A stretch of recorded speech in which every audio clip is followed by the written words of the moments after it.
Good evening and welcome to San Antonio Fancast. I'm sorry, Royce is on kid detail tonight. Little Rex is not feeling well. Rafa, I think we're picking up static from you, I believe. Joining me, probably my fan. Stoneman sucks. Rafa. Red card already? Yeah, Stoneman, I got you. There's been a robbery already in El Paso. The Lights were clearly robbed of a goal. Detroit City found a team that's suckier than them. They won 3-1. That's Rafa's fan. Fans. We're going to have to kick out, man, dude. I know you got central air and heating. You got central air and heating in that apartment of yours. Saving money. Live better, Walmart. As I had a $30 bill.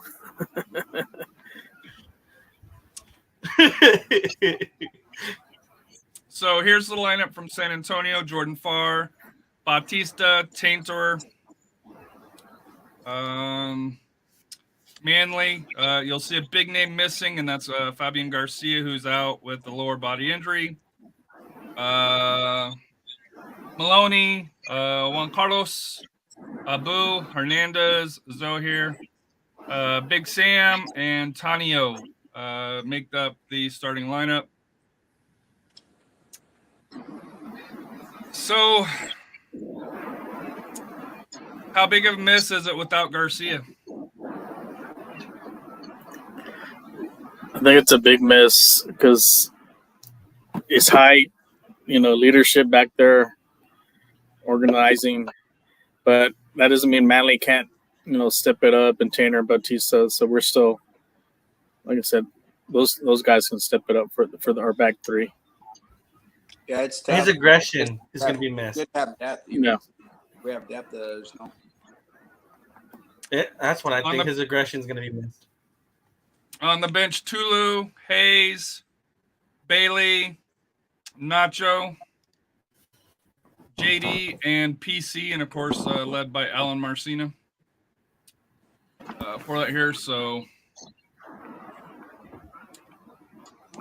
substitutions, I think we're probably looking at Juan Carlos for Bailey, right? Because I'm pretty sure they're still watching Ozakar's minutes here. And then the big one, is Pirano. Where is Pirano? Oh yeah, that's right. Not in the 18. Although to be fair, if you're thinking that offensively between Jorge, Rita, Tani, and Big Sam, you think you're going to be all right there. I can see the justification of Hayes and Bailey. Although Bailey's got a little bit of firepower on the speed on the sides as well. So. Your thoughts, Rafa, of no Pirano, and if Pirano being left at home? I think because of the play of Hernandez has been the key there, and I think I see Hernandez probably maybe going close to the full 90. One thing with Pirano last week, he wasn't very effective against El Paso. Like I said, he didn't get a lot of the balls like we mentioned on the last show, and so maybe they saw that and say, hey, we need people that can, create chances and opportunities. And Marcina's, I guess, kind of rolling the dice a little bit here. So it's just a little odd that he's not there. But, I guess we got to trust the process. Thomas, welcome. Any thoughts on the lineups or the formation? Yeah, I'm a little surprised Pirano's not around. A little worried about it, but I assume it's just a precaution or something. But I like seeing Tani back, though.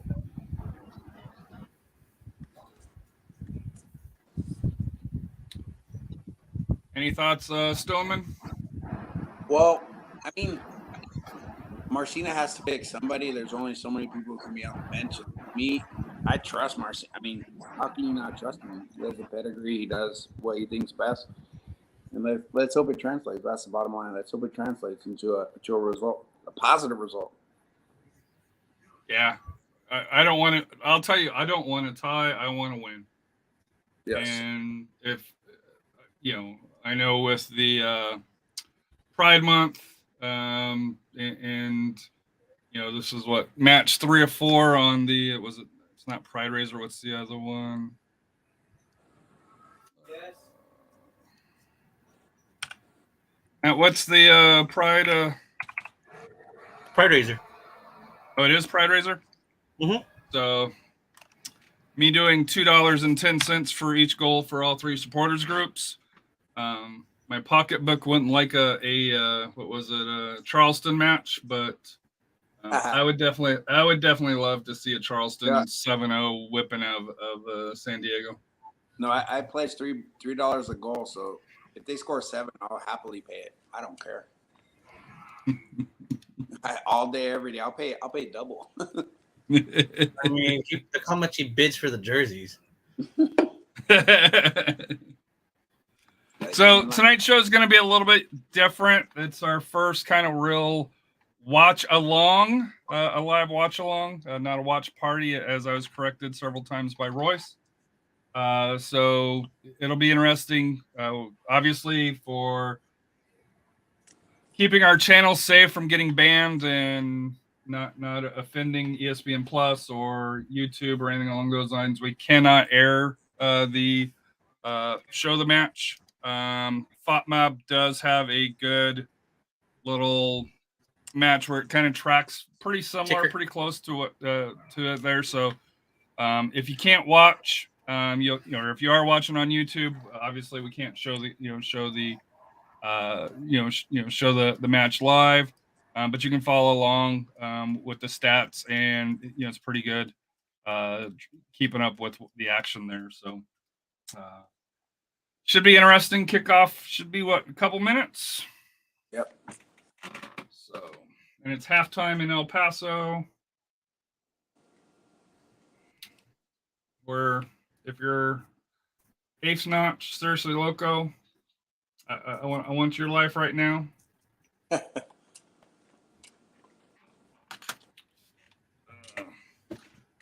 And I know we're not an MLS channel, but there is a MLS match with Houston Dynamo going against the defending champs LAFC. So there is that as well tonight. So lots of soccer. So who's Thomas? And Thomas, is that the? You don't know who Thomas is? How do you not know who Thomas is? Hey guys. Everybody knows who Thomas is, Robert. I don't. Apparently, I don't. Yeah, my name is Tomas. I've been season ticket member sitting 112. I have a Twitter account, Goleador Sucioso. Yeah, okay. Yeah. Chelsea fan. It's all become full circle. Yeah, that's me. I've been to a couple of the watch parties. I've met a couple of you guys, just haven't introduced myself because I know I don't use most of you interact with me. I'm on the other Twitter account, so I don't want to be the weird guy like, hey, I'm this Twitter account. But yeah, that's me. That so we know. I appreciate that. Glad to be a part of it, guys. No, yeah, definitely welcome. That's awesome. My wife is also sitting here next to me too, so she's laughing at me. The wife. Hello. Hello. Hey. I won't lie, my wife has no part of this. Yeah, she watches every game. We only have 3 seasons. We only have 3 tickets, 3 seats, and we have a family of 7. So we rotate. Oh wow! I have 2 people who come with me. We rotate through. That's why when I post pictures online, sometimes I have different kids. They're all my kids. We just rotate them.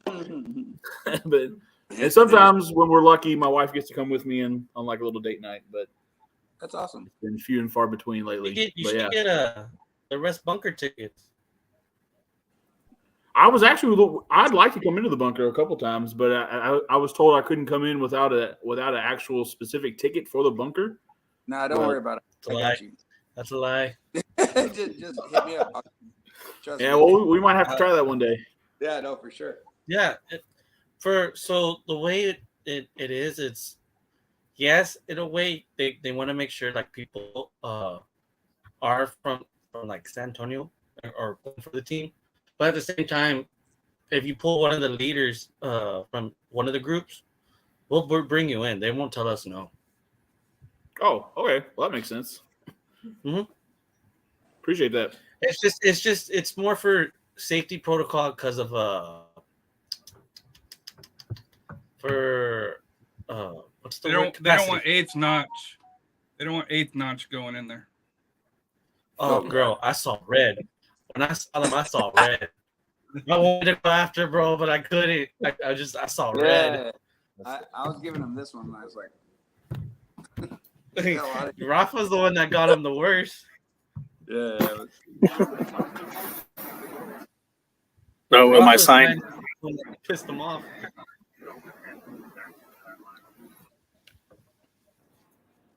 Looks like they're going with a 3-5-2. Yeah.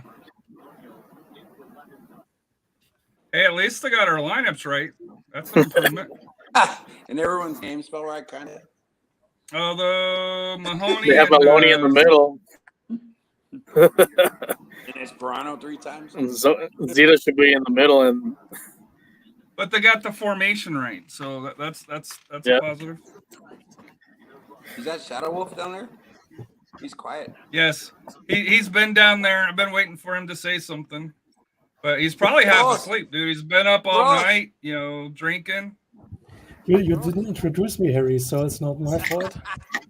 Oh, he got you there. Rafa's our welcoming committee, Oh, Robert's. Hey, there you go. Robert's our welcoming committee here for you. Well, welcome. To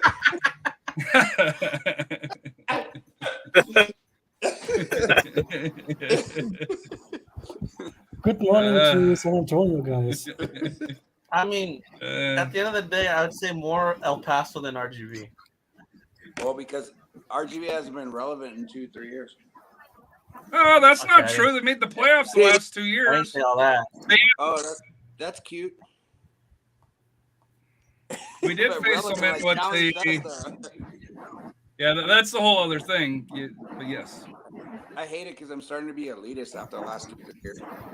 Prior to that, I was just happy to be in 9th place out of 8 that made the playoffs. I was like, dude, why can't we just win that one game against Colorado? They were Springs or whatever the hell they were. To make the playoffs. I want to be in the playoffs. And now It was always Tulsa, dude. It was always Tulsa. We would go up to Tulsa late in the year, and we would lose. And then we'd follow up with the trip to St. Louis right next to it, and we'd lose. Or draw. We draw. Or draw, yeah. We'd come up just short. Harry, did you saw last week last season our game against Colorado? It's easy because we didn't get in the next round. Did you saw the foul by Elvis Zamora? The flying knee to Tyler Derrick? That's the whole reason. He and Aaron Wheeler who kicked the shit of our players. So that's the reason why we didn't make it to the playoffs. Hey, who's this new player you guys signed? Is he the one that had the visa issues? Did you mean Galindres? He was signed yesterday or announced yesterday. Today we loaned a kid from North Carolina. Oh, okay, yesterday. 20 years old, just a loanee replacement for Reese. Yesterday we announced Galindres, who was already signed in February, but had paperwork issues.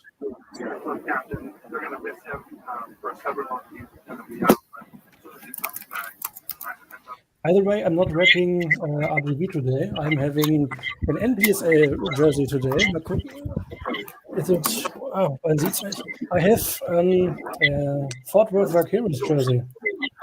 Oh, Fort Worth Vaqueros. So maybe it's not perfect in the camera. Oh, that's cool. We've played them a couple of times in Open Cup, and I think they beat us a couple of times in Open Cup. Who? Fort Worth Vaqueros. Oh. The interesting thing about them is, Hold up, isn't this the same ref? No, they all look the same, Matt. Oh, true. Until they do dumb shit. I see Max in the YouTube chat. Welcome, Max. Hey. To He's be over honest, there in Germany. What's up Where's with this in Germany? camera? Is it like a drone? Their stadium's high up. Yeah. No, this is a terrible. No, this is a different camera angle. They're trying to do something funky. No, this is how it always is. Yes. I hate watching San Diego. For me personally, San Diego matches are hard to watch. Yeah, that The dude. worst. The mic. There's a guy that screams, and the audio is screeching. Yes, it was my one too. I would like to say that the main, could say, commentator is really strange to listen to. Yeah, He has nearly any interesting ball which is nearly to one of the goals, and you have to mute your audio because of it. Seriously? Yes, he is and screams at nearly every interesting thing. Yeah, he screams. It screeches though. Like the audio. Riley, RGV, diving. Some things never change. Well, we don't dive. We are not Yuma, so Yuma. I didn't say you were as bad as Yuma. RGV dives, dude.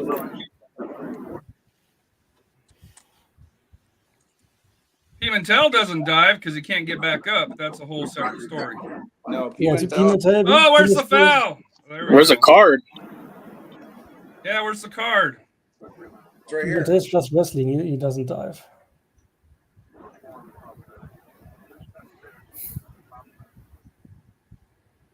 Come on. Who's he talking to? Hey, who's that knockoff Tainer on Lotus side? I know it looked like Tainer. I was like, why is he wearing that stupid ass jersey? Right? It looked like Tainer 100%.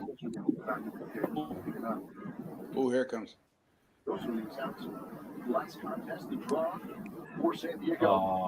Dude, get up.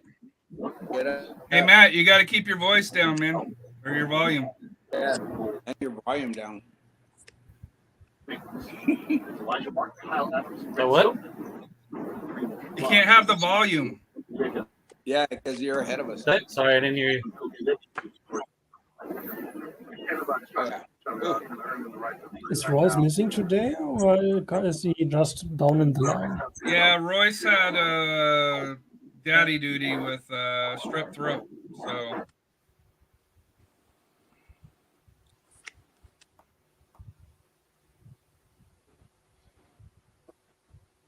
Dude, Damas is a badass. I'll give him credit, though. I'm not. To be honest, I'm not a fan of the, I believe, 8 pitch jerseys of San Diego. Yeah, It doesn't look good. It's around. A good build up. Ooh, that white torpedo. On the run. And it's just long. Yeah. And everything up to that point was spectacular. Kobe did a great ball to Elijah Martin.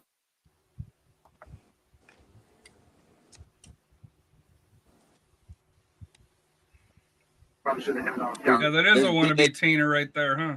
That's bootleg Tainer, yeah, right, that guy. Number 10. Who's that, Guido?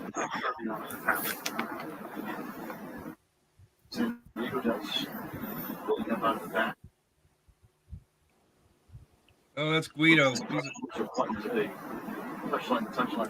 I don't have nice things to say about Guido, so I'll just leave it at that.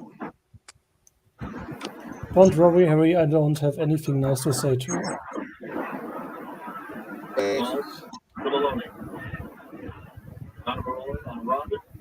Take it. Go here. That's okay. Give it a shot. Give it a whirl.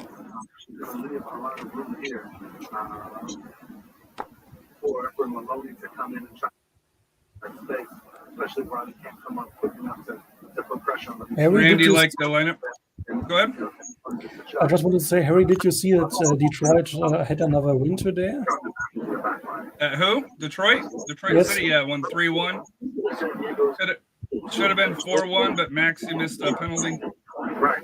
I believe you lost 1-0 against them, so you would say you are not so worse like Hartford. That's a turnover. Uh, I gave it right back.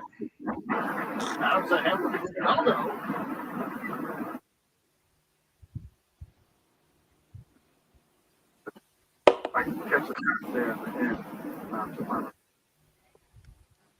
to the shoulder taper there. That's the dude that flicked us off, Adams. yeah. No. He tried to clap at the end of the game, like, "Oh, thank you." I was like, "Dude, Which Adams? Oh, Kai Adams. the guy with the stupid hair." Sure, but they have two Adams on the pitch, so just asking which Adams. I was like, "Dude, don't look at me. Don't play at me." You. No, they only got one Adams on the lineup right now. Oh, okay, It's sorry. wrong nerd. The good one. Dude, I won't lie. I've always wanted him in San Antonio, going back to the day when he was with Real Monarchs. Dude, he's a beast. Come on, Sam. Behind. Ooh.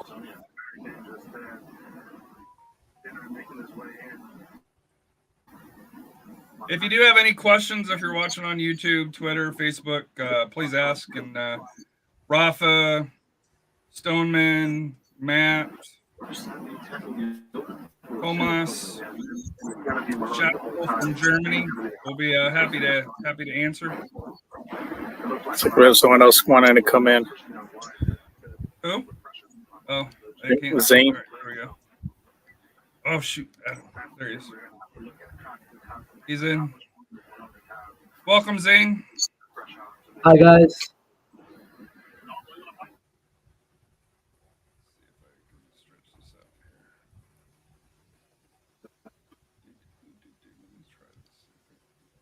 That was a foul. I don't know what he's complaining about.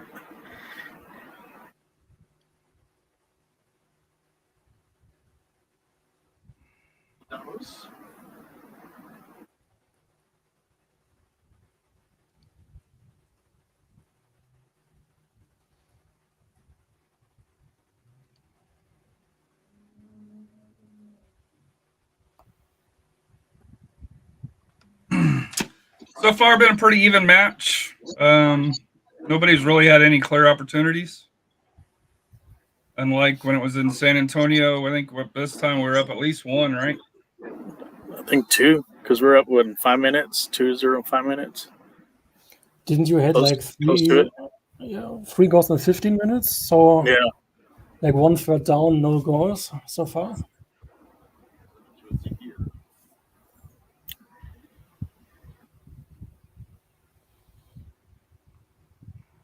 The funny thing is, in San Diego, is the sun still up. In my wonderful, lovely city, already up. So the sun already is, could say, nearly at 80% already risen up to the new day. That's right. You're on Thursday. Yes. 4:50 Do you work from home or? Yes and no, but it didn't matter. Or don't matter if I want to watch midweek games. I don't care. But yes, today I can work from home. Nice. But wouldn't be a difference. I still would watch the game. You see how you can break the press just with a punch. So far, it's been a little cleaner than what I expected as well. Not as chippy.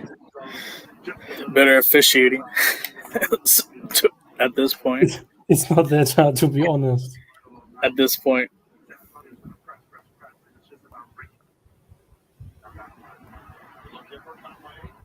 It's still been pretty physical, though.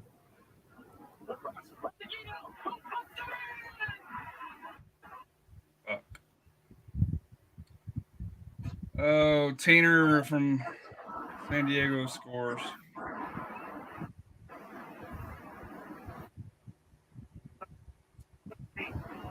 Well, that's not good. It's not how the game is drawn up. We shouldn't talk about possible less scores instead of the last game. Yeah, we had two guys go to the ball instead of one dropping back. That's why to me, I thought it would have been better to put Tulu in the middle, and then you keep Tainer,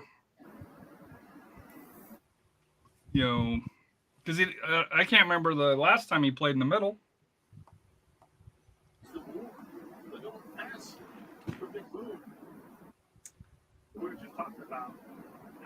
Yes, I believe I have to agree, Harry.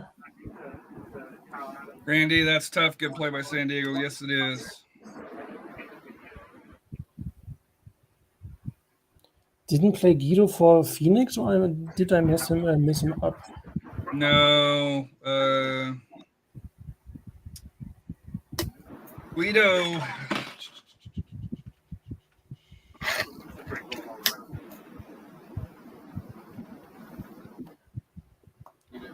Where did Guido play before he played for San Diego?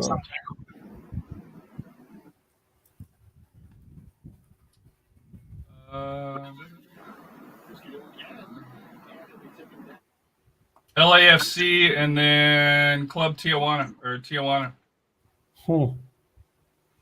I mixed him up. Okay.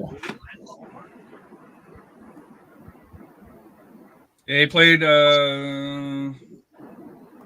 7 years with Tijuana, 33 appearances from 2012 to 2019. Then went to LAFC, got loaned down to San Diego Loyal for 5 matches, scored 2 goals, and then signed with them in 2021 and has played 61 appearances, and now up to 12 goals for that here. I believe I mixed him up with Alejandro Guido, but I don't know why. But now I have the clues. But yeah, and then of course he represented a lot of the youth teams for the United States. But he's a local kid there in San Diego. But I don't have nice things to say about him outside of what's on his page here. He's a quality player. He's one of those, if he's on your team, you like him, but if he's not, you could say like a Yuma, because all teams who had Yuma were really proud of him. Every other team hates him.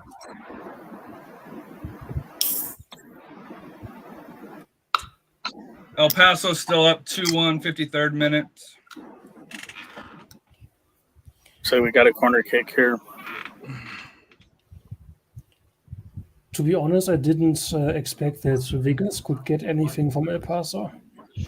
If it would be the last year's Vegas with Trejo and Jennings, maybe, but the current Vegas, I mean they have Carlton as the best and captain player. So, well, it should be 2-2. There was a robbery of the second goal by Vegas, but you know. So they stole the count. I believe Carlton likes it.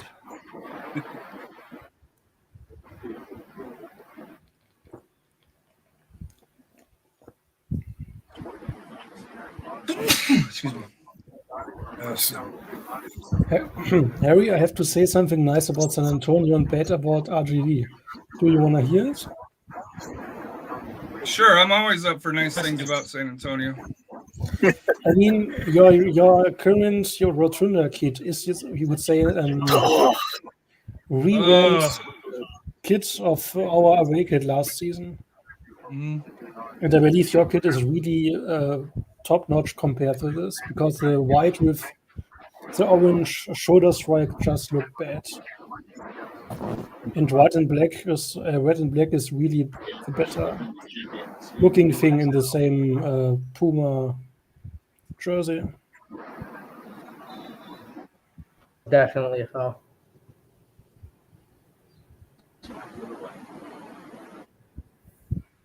I still think the checkers are the best kit that San Antonio ever put out, and it still upsets me that they went away from that. In my opinion, Yeah, you can't pick that up.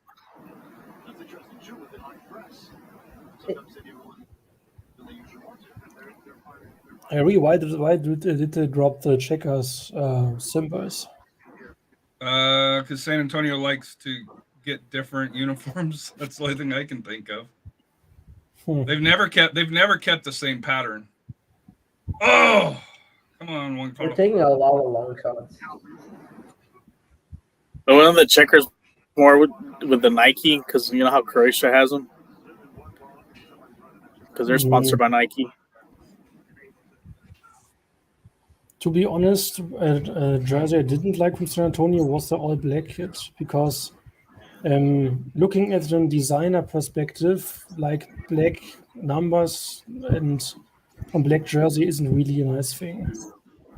Like the same with white and silver numbers. It's not really perfect.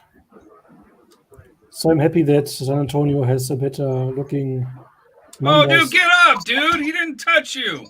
Didn't touch him at all.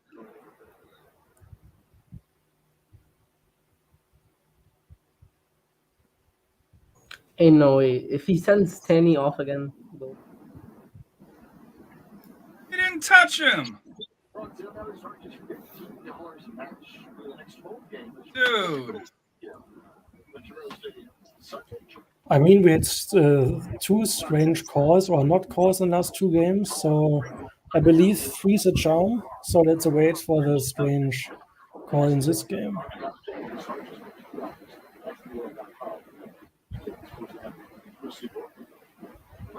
I mean, Lucho last game, so which is the 3-day?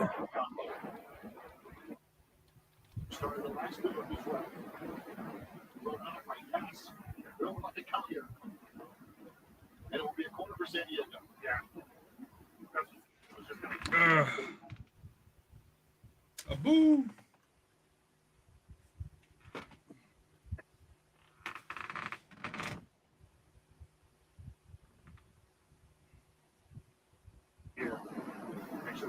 Yeah, back pass all day. How long before USL has VAR, before or after World Cup? The odd thing about it is USL had VAR originally.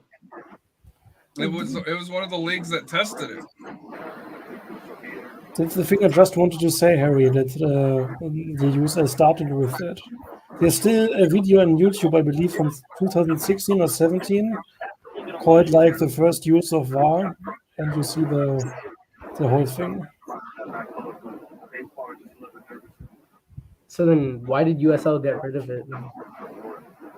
I think because it was only tested at selected places. I know San Antonio was one, but some of the facilities at that time didn't have it. Darius, it was done with MLS2 teams as a tryout as well. So yeah, but San Antonio had it as well for a match for that here. But the facilities for a lot of the USL teams, you know, take New Mexico, El Paso, Vegas. Vegas can't even get their frickin' TV, the TV coverage right half the time. Yeah. At least they have llamas in their wrestling ring, so be happy, Harry.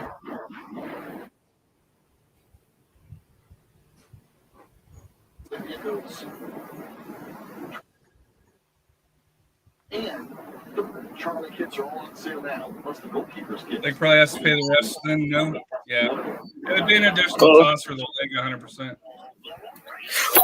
What a goal. Go! No, he said How the hell's that? How in the hell's that offsides? Let's see the replay.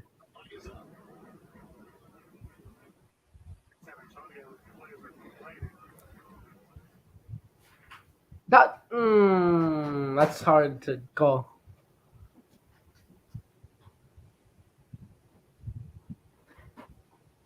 No, not offside.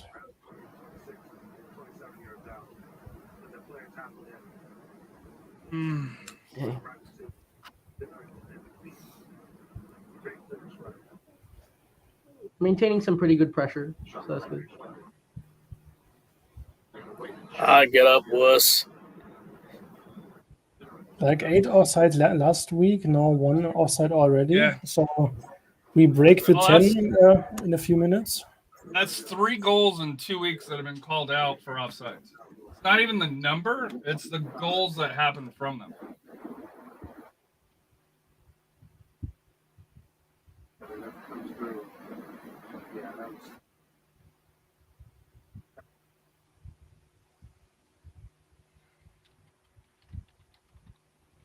To be honest, I don't have anything against creative kids, but I'm not really a fan of the San Diego kid.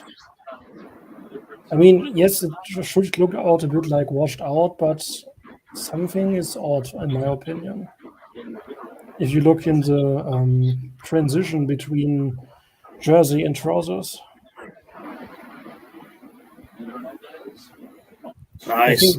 I think Hartford did it better with their blue and green one.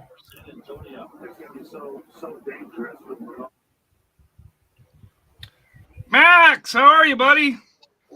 I'm doing good. How's it going? I can't be Doing too well. loud. I figured I might as well just jump in, but I'm gonna try to not be too loud over here. Well, I'm sure you hear me screaming and swearing and. It's good. I hear the beers popping and I'm super jealous because I'm over here drinking coffee. Well, it is what? Well, 4:30 now, right? Where you're at? Yep, 4:30 over here in Wiesbaden.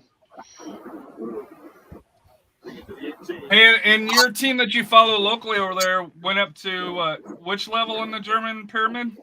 They made it to the Zwei Bundesliga. They were in third, but they made their playoff battle.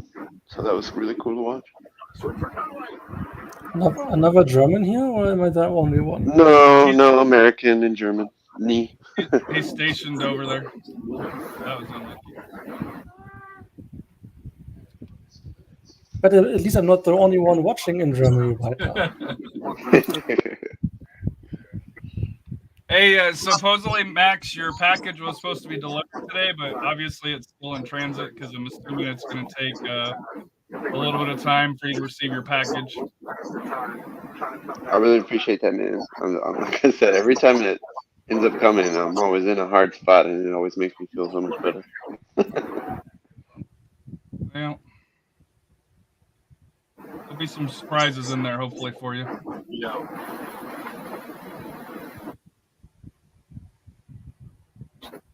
Oh, nice, Adams. Take out your own player.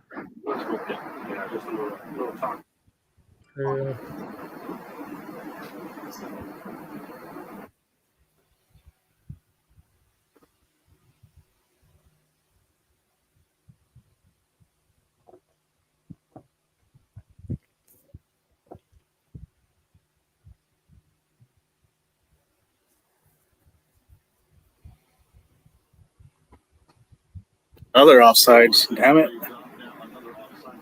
Barely, bro. We need to work on our positioning. I would say the 10th in the last 2 games combined. Or did I miss already another offside? No, that'd be the second one. What causes offsides there, Rafa? Just either not doing good diagonal runs or they're holding the ball a little bit longer than they need to.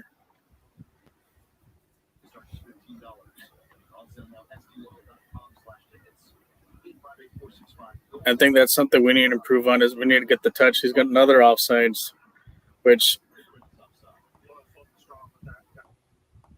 see how he was kind of running straight there? Yeah. So he kind of got caught there. Now if he plays that to the outside, he makes a diagonal run. He may be able to. Dude, you're not Iceland.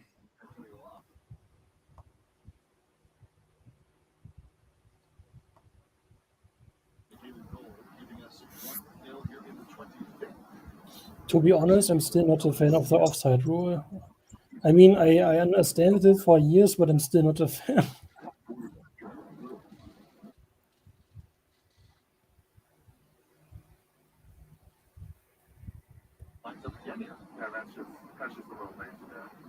Another offside. What the hell? How is he offsides? I think he just walked back.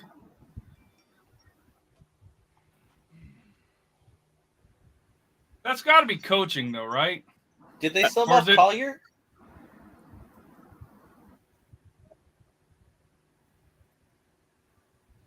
See how we're kind of stationary there up top?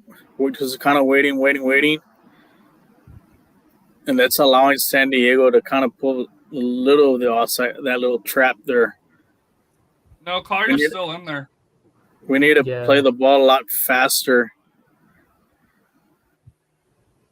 We need to play more long balls. But what's happening now, I think they've adapted to our long ball play, so now they're able to get us off sides. We need to say there's another one there. So there's another offsides. But that comes in from the coaching too. That comes in from, and this is maybe where Pirano comes in, where maybe you bring off, Sam or drop Tani lower, right? Or maybe you can connect a little bit more through the midfield. What they need to do is play the ball more to Hernandez, so Hernandez can dribble up and then feed. Because Hernandez hasn't really had any effect in this game so far. But I'd say it's still a coaching matter because it's not the first time with many offsides. So maybe there was a foul there that should have the ref missed. Well,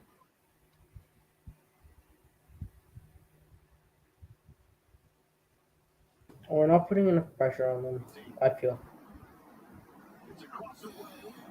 Oh, damn.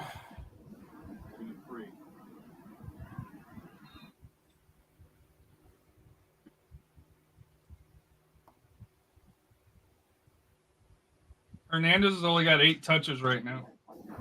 They need to feed him the ball more.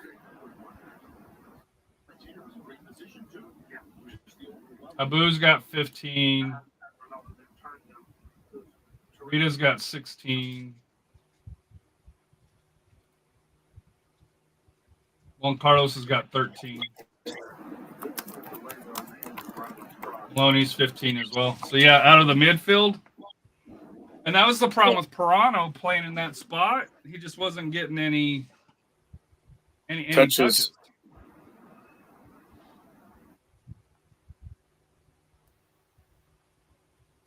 68th minute, still 2-1 El Paso. 28th minute, 1-0 San Diego over San Antonio that we're commenting on. And 3-1, Hartford lost at home to Detroit City. Harry, which is in the first tiebreaker in Copa Terras? Total, I think it's total. Is that head-to-head? Yeah, head-to-head. And then goal differential, I believe.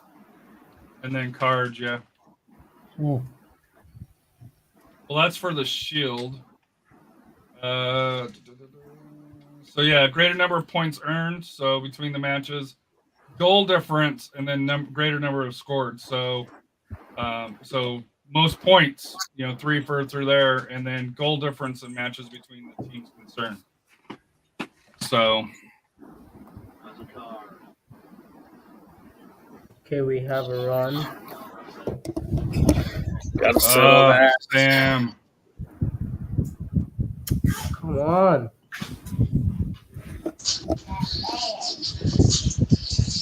Royce.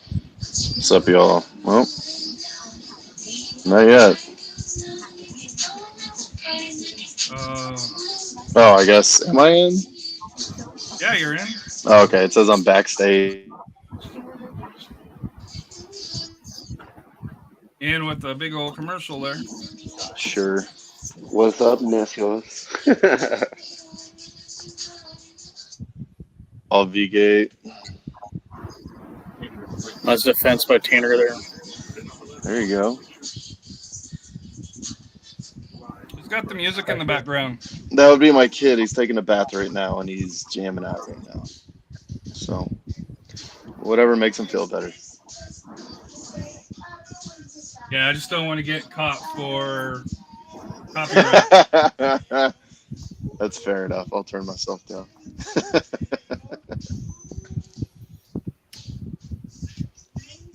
you.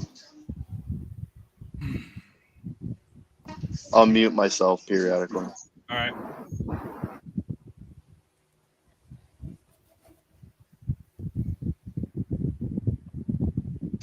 What are we up to? Like 5 offside already in this game? Yeah. You got it correct. Three goals called off last 2 weeks due to offsides. Neat. Combine that with strange ref decisions on cards, and it's even more messier. I mean, Lucho shouldn't stay in the game last week. You're not wrong, Darius. Hate the ads.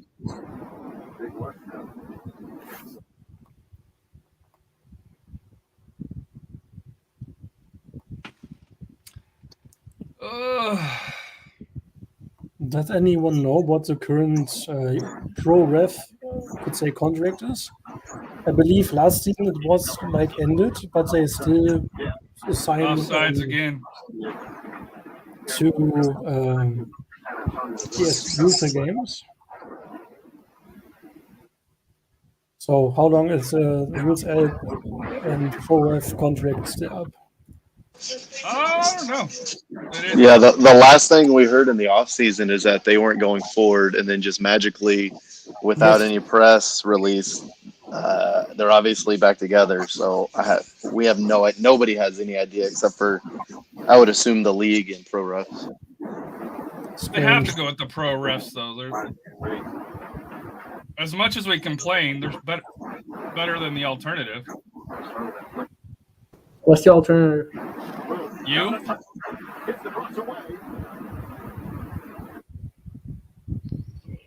Yeah, I think during the off season they were saying the alternative would be essentially the local pool of referees.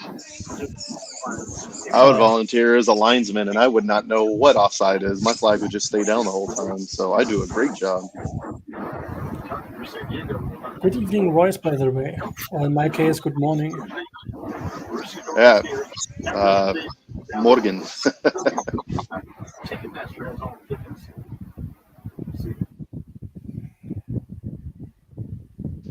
Hope y'all are doing all right over there in Germany. It's not bad. It's already 4:40 a.m., but it's okay. That's ridiculous. No thanks. That's so early. If you didn't sleep like me, it's still late, not early.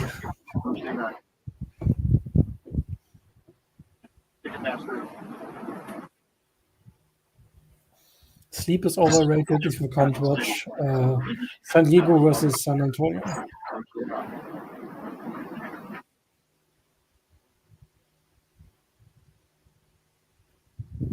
I see Tainer coming out quite a bit, covering quite a bit instead of staying home though. Wasn't 13 given a card? He ran after him. If they gave Tanner a card last week for running towards them, they should give him a card. Wasn't it Bailey again, number 13? Watch the replay. Look at 13. Well, they cut it off. Riley. Bailey, right? Number 13? No, Riley's the one that went after Hernandez. Sure, no, Bailey.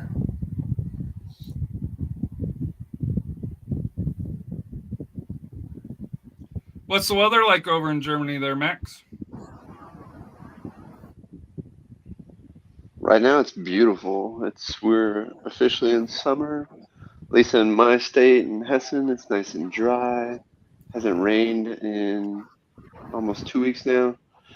So when you come out of spring and all the clouds and rain, everything explodes as far as growth-wise. Oh gosh! And then now it's starting to get a little too dry. Things are dying again. but it's just been so beautiful with all the blue skies and everything, and it's cool temperatures compared to San Antonio for sure. but still damn hot compared to other times. At least in Germany, with like I can't measure Fahrenheit in Celsius otherwise.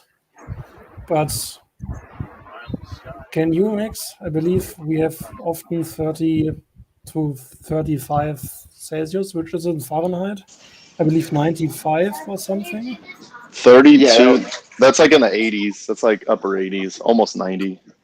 it'll hit the 90s, later on in the summer, but right now it has not even topped 83. Yeah, we So just hit 100 this week, right? I think was the first. Tomorrow will be over 103. I saw an RGB like 111 a couple of days ago. Yeah, the heat index. Yeah. Yes. The heat index today was 44 degrees Celsius here.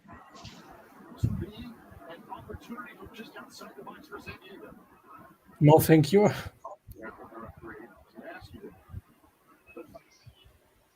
I thought he was getting a card there for sure. Yeah, I walked 2 miles at lunch today while it was, I think it was like 42 degrees Celsius. So, yep, not great, but we got to get your That's not exercise in. card worthy. You think that's card worthy? Nope. It was a shoulder. He leaned in him for sure. Is it the camera angle or his Azoka and deadboard? I believe because every side I see Azoka from the side, it still looks like you could say one of us body wise. Yeah, he's had a few tacos, so we'll just leave it at that. Still a lot fitter than I am, so I'll just say that. wasn't intended to be mean. Just if it's my, let's say, early in the morning eye problem. But no, it seems handball. Is he not going to call it? And I'm talking about El Paso, Vegas. Someone asked about going to Westerland while in Germany.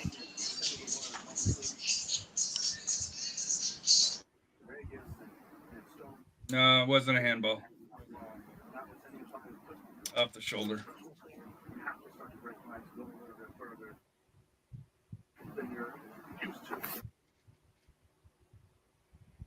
Vegas has deserved a point in this match. They may not get it, but they've deserved a point.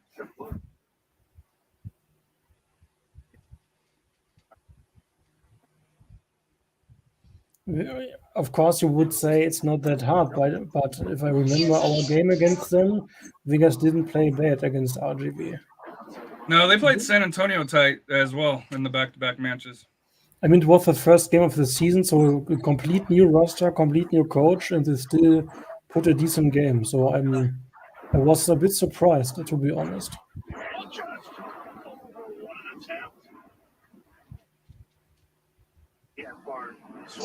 Far had it covered. What do you think? How many chances Carlton will get? Because he couldn't impress in San Diego, and he couldn't impress so far in Vegas. Carlton? Yes.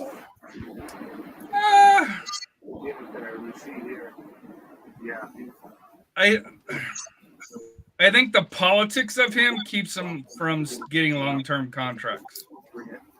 Because I thought he did okay when he was on the pitch, but it's the baggage that he brings. But just looking scoring-wise, he's still not really that good. Of course, he had some good plays, for example, against RGV, but just of the name and not really that many scorers. So I'm not really sure how many chances he will get and the number of games like he now has for Vegas. Because there he's an important guy, but in other USA clubs with, you could say, better quality.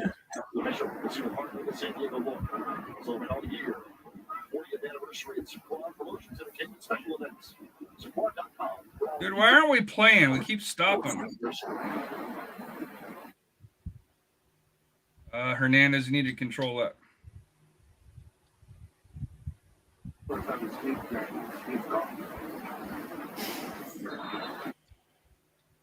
'80th minute, still 2-1 El Paso over Vegas. 40th minute, 1-0 San Diego over San Antonio. And if you're watching us and not watching LAFC Houston, it's still 0-0 in the 8th minute. Nate Miller crying like a little girl again. Where's his card?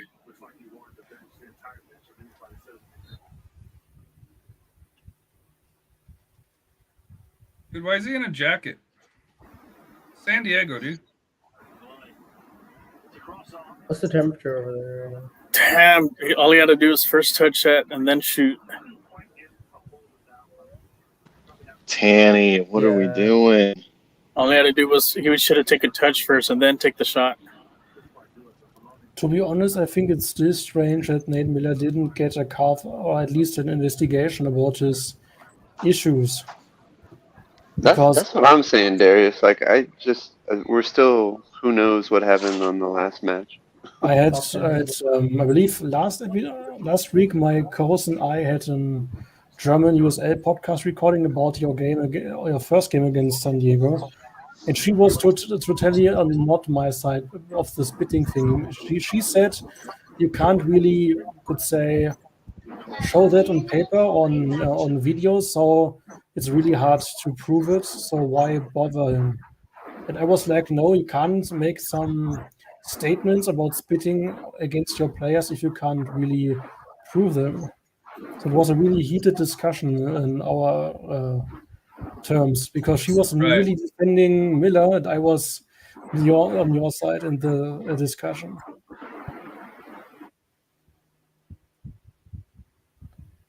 Oh, damn it. Come on, guys. And I'm still over the fact that Stoneman could play against Sacramento last week. And how there's no communication of what broke down. Yes, of course. And why? And even it drives me mad, to be honest, because Offside number 6. I think Darius brings up a good point. It just seems like we're uncertain in time with our passes, leading to late passes, which then leads to offsides, which goes back to the Rafa stat of our passing being between 50 to 60%. And that we're not giving the ball the passing a lot quicker. It's like they're being hesitant. They're not trusting the play to develop. They're being a little too direct is what's going on, and the passing is a little hesitant. That's what's happening. Anyway, I gotta go. I gotta get Rex out of the bath, so I'll talk to you later. Good chatting See you with later, y'all. Royce. Good night or good morning, depending on which side of the earth y'all are on. See y'all. Peace.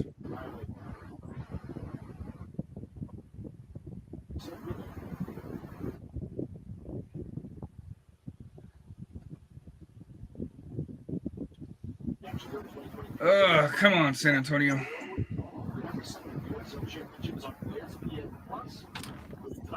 So far, looking at the stats, ball possession with Loyal 52%, 48% for San Antonio. We've had 8 shots, 4 shots.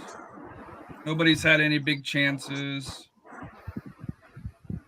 Fouls 8 to 7, but 7 offsides for us, 0 for them. I think that's been the difference in the game.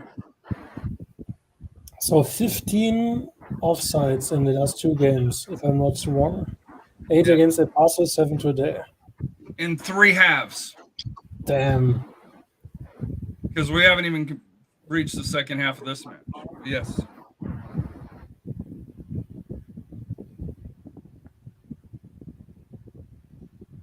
So like 5. And out of our 8 shots, 7 are off target. That's not good. Interesting to see because San Antonio has off-side mistakes. You could say in some games in a row, and my Toros have the same defending mistakes games in a row. And then you hear the coach talking about that and still see on the pitch a totally different thing. And I'm still amazed why and what the guys did in the last week. Tanner with a yellow. You hate to see that right before the half. That far up, too.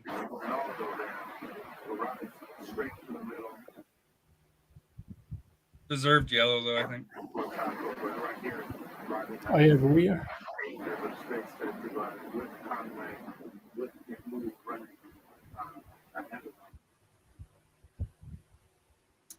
But I think it's probably a professional one, right? Just because they were caught so far up there, Rafa. Yeah.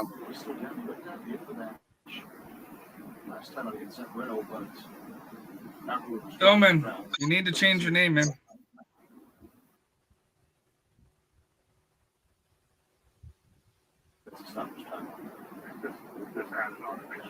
Yeah, three of those offsides, 4 goals. Yes. So 1 in 5 offsides has been a goal for San Antonio in the last 3 halves. What are the odds of that? Good question. That'd be for smart people like Max. Absolutely not.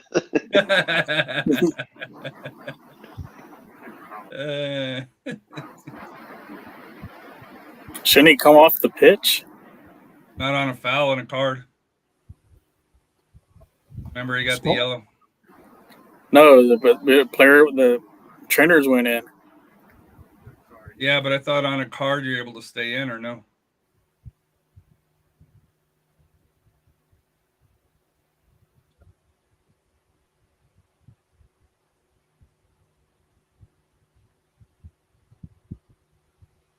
A thing I really like to see in the USA currently is you could say, seriousness about concussions or possible concussions. Even if a player has to get out for a few minutes or just to get checked, it's an important thing. So I'm really happy that we have some concussion, you could say, awareness right now in this season so far.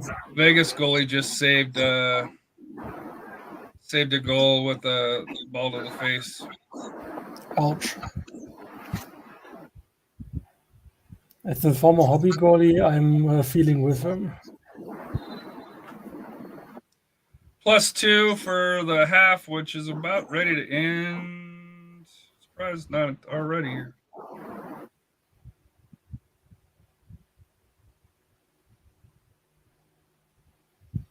I would say San Antonio didn't play that bad, but didn't really play that good either to have a goal right now. If you exclude the one of diving Gogi Vegas.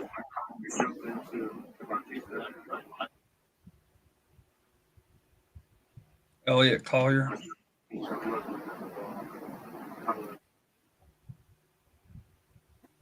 Just wasteful attempts like that.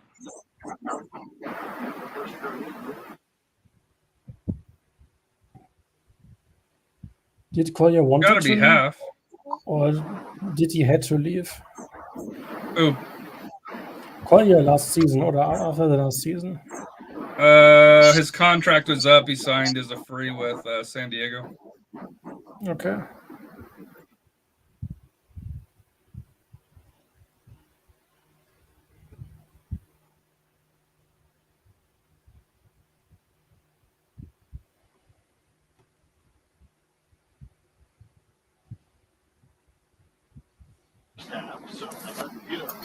I guess no card for Riley.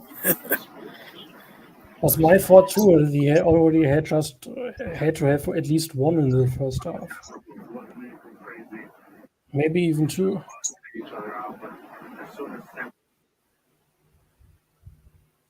And that's the half. 1-0.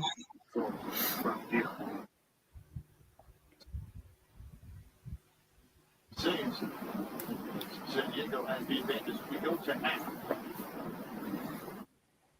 From 10 years ago, goal here for both sides. Obviously, MLS reference on that banner.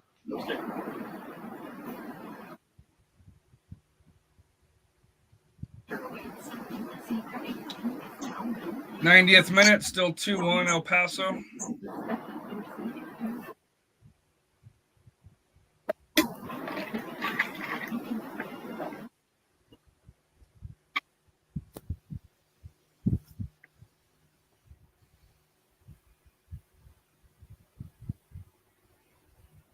Is someone of you following the Eastern Conference, or is it just because you could say your Western Conference only point of view? Because I think Louisville is a bit strange this season. Louisville's hurt with injuries. They're an older team up top, and they're kind of transitioning. Tampa Bay's got restocked now, so obviously their performance has turned around. Legion, I'm not sure what to say about them. I don't think they're as good as their record is. I know Keeler's going to be upset about that, but I don't believe in their coach. I don't think their coach can get to it. Pittsburgh's interesting with Lilly, but they don't have the horses. You wonder. So it'll be the East will be interesting. To be honest, I'm really interested to hear why you think Tommy Cern isn't really the best choice for Birmingham or the best coach. Because he doesn't adjust very well. His tactics. I've talked to Kaler about it. I think you kind of see it kind of in the standings now. They've lost 5 in a row, and I know they had the Open Cup run, but they've lost 5 in a row, and just plus they don't have the depth. If they have any injuries or anything along those lines, it's a little bit more fool's goldish, in my opinion. But I'm not a believer in Legion. I think they'll make the playoffs. Don't get me wrong. I just don't think that they're. I don't think they're one of the teams that can go far in the in the playoffs. I'm still undecided about them because, of course, I listen to Kaler's podcast every week and I saw many of the games, and I'm really my first thought was too many games in a short time. But even after they had a break, they still didn't look really good. So, yeah, maybe they're a bit too good in the eyes of the fans, but not on the pitch. Or maybe their main focus was on the Open Cup. And now we have to see if they can get the focus and quality back after they just have to play. And you saw that with Sacramento last year. If you make that deep Open Cup run, you're going to sacrifice a little bit of your league. So because of the depth. But to me, like Sacramento is a deeper club than even last year is a deeper club than what Legion is. And I don't think Kaler would disagree with that. Just at this time, their starting 11's good, but once you get past their starting 11, it gets a little thin. And then, for me personally, I'm just not a fan of their coach as far as when it matters along those lines here. Dude, look at our schedule: Sacramento, Birmingham, Memphis, El Paso, and I don't know who the last one is. Oh, Miami. So the last one's kind of the easy one. But Sacramento's tough. Birmingham will be tough. Memphis, Memphis is the one that I always undervalue, and we did the mistake and we got squashed by them. I remember our game against Memphis. Like many fans were like, "Oh, we will win at home against them." We couldn't do anything, and then we were the first team that gets squashed by them when they started their, could say, turning point.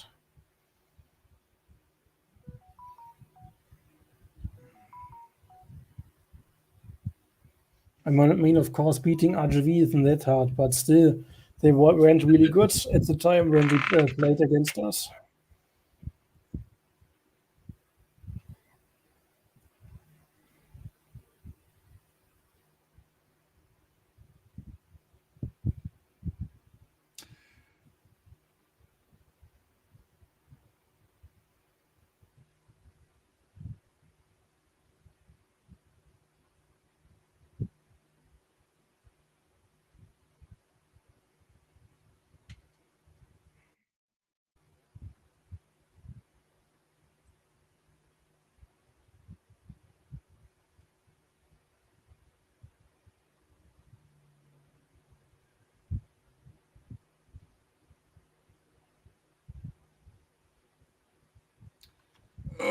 It's halftime.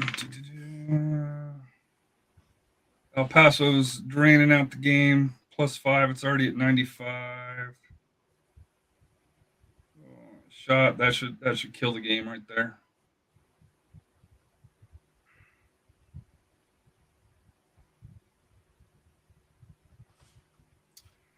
So, any thoughts on how the title was determined between Dortmund and Bayern Munich? I guess you ask me, Harry, or do you ask Rafa? No, you. Just locally, how did it play? And I know you're not in, Bayern or Dortmund, Sure. but just in Germany, how did that play? To be honest, I don't really care for Bundesliga except my Hertha, and even we got relegated. But just to be honest, Dortmund was a bit silly, to be honest. They already planned their, I could say, trophy presenting day. They already printed the T-shirts. And then they played at the last game against a, you could say, mid team, conceded 2 early goals. And you could say they were already celebrating before the game. Yeah. Still, they did lost the game, I believe, 2-2 in the end. But Munich was better, couldn't lost against Cologne, and that's it. So you could say Dortmund was just a bit silly and celebrating too early. So that's the closing point. Munich wasn't great this season, but at least a bit better than Dortmund. Rafa, Real Madrid, anything happening with them as we're getting closer to the transfer window? Jude Bellingham, he's signed, seal, and deliver. And Joselu from Espanyol, I think he's going to get signed. Ibrahim Diaz has already been signed, and I think Fran from Wild Vallecano got signed. So the next big one's going to be more likely Mbappe is going to come. Even though you think he comes this year or next year? He's saying he's going next year, but after all the whole hoopla and all that, PSG is going to have to. PSG is not going to let move him, right? Yeah, they're not going to let him go for free. I think Florentino really played him pretty good because he's going to get problem at a decent, a good transfer fee. And don't count out them as far as out of the running with Harry Kane because he can still, if they can save someone here, they can still get him. So you can imagine a front three of Harry Kane, Vinicius, and Mbappe. But I didn't tell you, Jude Bellingham's little brother got signed by Sutherland. I saw that. So he may be coming to San Antonio. Yeah. So he may be here in San Antonio on the 15th of July. Is he any good, or is it I think he's an up and coming. I think he also. I think Real even has an eye on him. They're monitoring him, see what he does. I think he may try to do kind of the same path. What Jude did in the same way. Oh, did you catch? Nobody really responded, but the English Premier League has opened it up to where League One and League Two, you can have 2 players from outside, the work visa issues, and Championship and Premier League can have 4 players, or from there. Obviously, the EPL and Champions probably above USL Championship level along those lines. But to me, if you're a youngster, even going, let's say, to play with Accrington Stanley, who I follow, who got demoted down to League 2 or relegated down to League 2, you think that's something that would be an avenue? Let's say if we had Jose Gallegos or even Pirano again, you think that would be something that would entice them to be able to play in England? I think so. I think it's an opportunity. The question is how much playing time do they get? Yeah. And then they said Scotland will probably follow through very similar. I guess they have similar. I mean, Similar things there. for example, I'm still not really convinced about the Josh Winder transfer or similar players, because often too young, didn't really have their, you could say, university degrees already, and often just play for the second or third team of their, you could say, new team. Of course, to get adapted to the new continent, but still, I think at least some of them players, they should at least still play 1 or 2 years more on pro level before they made the jump or finish their degrees. So the bunker report offside trap is really good. We're also being sloppy with timing, or both. And Austin Knight says I like it for here, but I don't think it's so much of their offsides trap. It's more is we're just not passing the ball on. I think it's more of the passing, and then also our players are being lazy and not running back to be onside. What they need to start doing is play the ball more. Instead of going direct, we got to play it to the outside and then cut it back in. That'll cut some of the offsides. We need to stretch out their defense. Johnny Mac from on Twitter. Some guys need to learn the offsides rule, apparently. Who's that? Guy from Phoenix. Phoenix. Was that referring to the refs? No, us. Did I read it right, Harry, that you wanted to move to visit Phoenix this weekend? No, I'm not moving. We're going on. We're visiting on our way to Las Vegas for a couple of days. So it just happens to where I timed it up to where we'll be able to be in Phoenix to see Rising take on Lou City. So interesting matchup, to be honest. Struggling team from the West with former Glory against struggling team of the East. Yeah, Rising's kind of underperformed. Juan Guerra and his system, I kind of wonder how it fits. You know, to go from the high-powered offense that they've had to. I feel like I'm one of the only fans who isn't really convinced of their goalkeeper. And still, like the strange thing is, they signed Patrick Rakowski, the former goalie of OC, right, who really wanted to go and play for Phoenix because his wife is from there, his family, his friends. He was really damn motivated, and now he has to sit on the bench for Loney, who most likely will be playing for Phoenix in a long time because he's just on loan and making, you could say, the lone jump from ATL to Phoenix.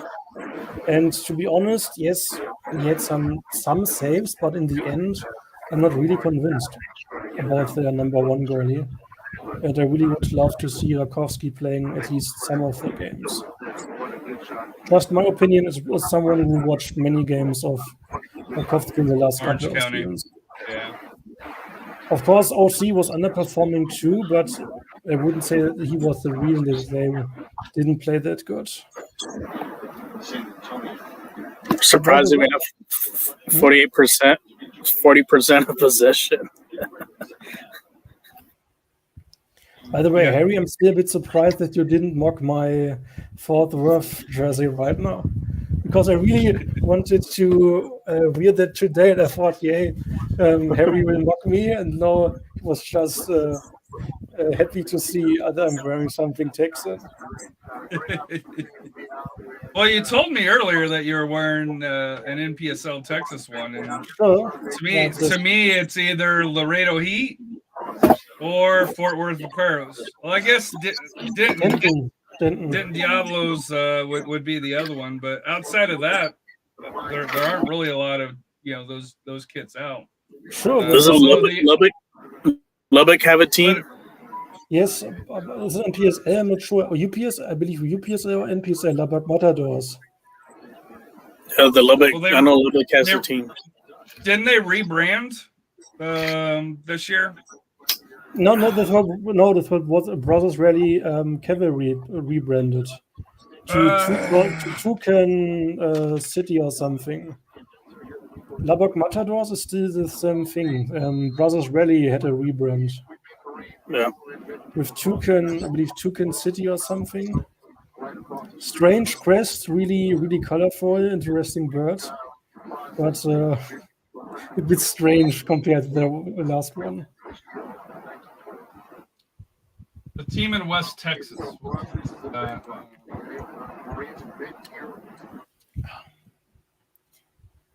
That's a handball.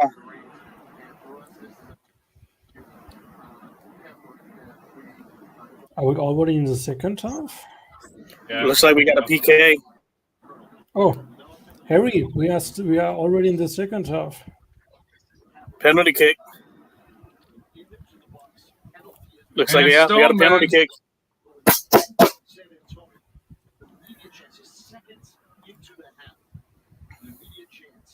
Oh, it was Midland Odessa that rebranded from the Shockers to The West Texas Sockers, yeah. Shockers. They're the ones that rebranded. I knew a team had. I didn't know if it was Lubbock or which one, but yeah, Midland Odessa. All right, who's taking the shot? Brothers Rally rebranded too in the last off season. Yeah. But they are USA 2, League 2 team. Come on, Coco, get back there. Give him a card for time wasting. Come on. Dancing or something?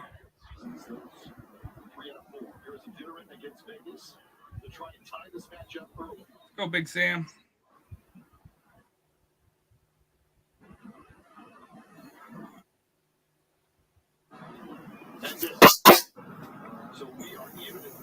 Go!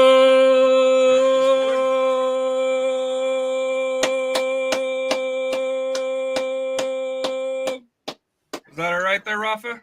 Golazo, aso. Oh, yeah, that's a clear hands there. Should have been a card. Oh, yeah, wait, that's too. Stoneman. It's Stoneman. Wait, he gets a pass.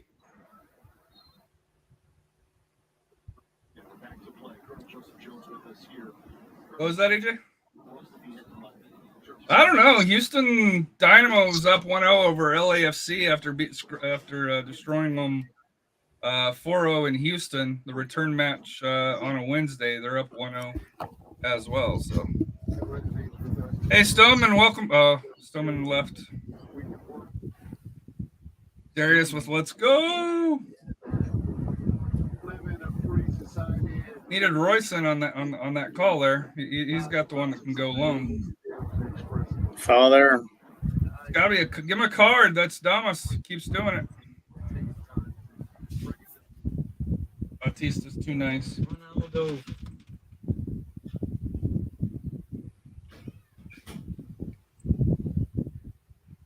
Hey, Ruff, I'm gonna bring in the dogs here. It's sure, for me to bring that's fine. That's fine. I'll take the lead. Oh, here's another chance here. Oh, blocked.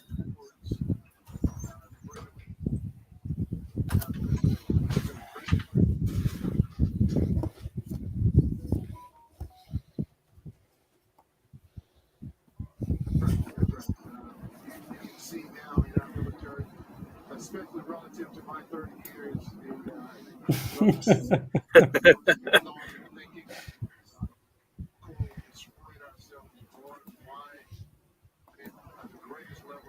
Yeah, that's right, Freddie. Yep, you can always count on Big Sam's leg. I'm really happy that Sam gets another year in San Antonio. Yeah. I was a bit sad when he was transferred to St. Louis. Seattle. Yeah, from Seattle, St. Louis, which is kind of shocking. I would think Seattle would have kept him, and they're not really having a good season. I didn't understand some things of St. Louis because they traded Jake LaCava to Miami, which was strange in my opinion. Yeah. He was really good in Tampa, then they got him, just traded him like 5 seconds later to Miami. Was really interesting there. Now he's back in Tampa and on. Well, now Miami is going to be a Barcelona West because now I think that rumor with Busquets, and I don't think Suarez. I think he's staying at Gremio right now, but I think Di Maria is more likely going to get signed. I'm still not over the fact that the league now helps a team which broke the DP rule and just helps them like a few years after they were punished because of that. Yeah. I mean, yes, of course, it's Messi and he's a big name, but how can you take the rules seriously if they're now just doing everything to help them to break or to bend the rules? Yeah. We just missed one right there. Damn.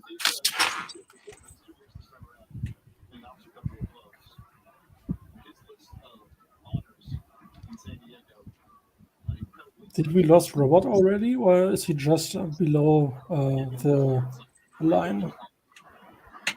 Batista had a good play there. Clear that. Like I said, Batista sometimes he does great plays, but then gets a little too fancy and ends up losing the ball. Reminds me in attacking wise on RGV.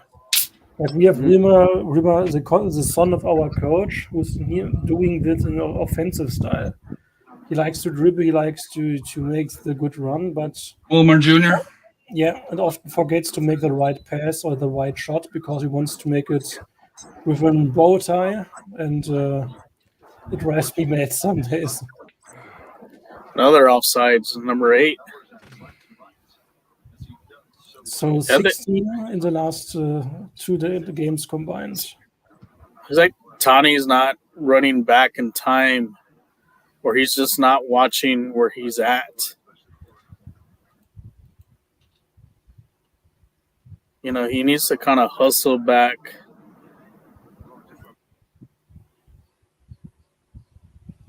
You think that comes to the pressing where we're not pressing like we did before? Well, that's why I rather play that 3-4-3 to press them. And what also does is like when we can flip when we have one ball on one side, we can flip it on because we'll have 1v1s on the wings. I don't think San Diego can handle a high press with 3 forwards, and I know last year we did that to them, and they just couldn't. They had a very difficult time to adjust. And we do know that Coach Marcina doesn't tip his hand all the time. You see right there, Tani again got caught. If he touches that ball, it would have been another offsides there. Yeah, he's not sprinting back. And maybe that's why Minnesota probably brought him down. Is because he's probably had bad tendency of being a little lazy, getting back on side. That's something he's going to have to fix on his own. To be honest, I saw the 3-4-3 playing at RGV this season so much, so I'm not really a fan to see it in San Antonio, to be honest. Well, we did it against Charleston, and then we just freaking blitzkrieged them. Sure, but besides that, pressing is good, but sometimes even if you have problems with counterattacks, it's a really death trap. I think Coach is saving some of those tactics for later in the year. He just gave somebody a card. Was that the coach? Yeah, he just gave Nate Miller a card. Finally. I don't know why, but at least someday a card.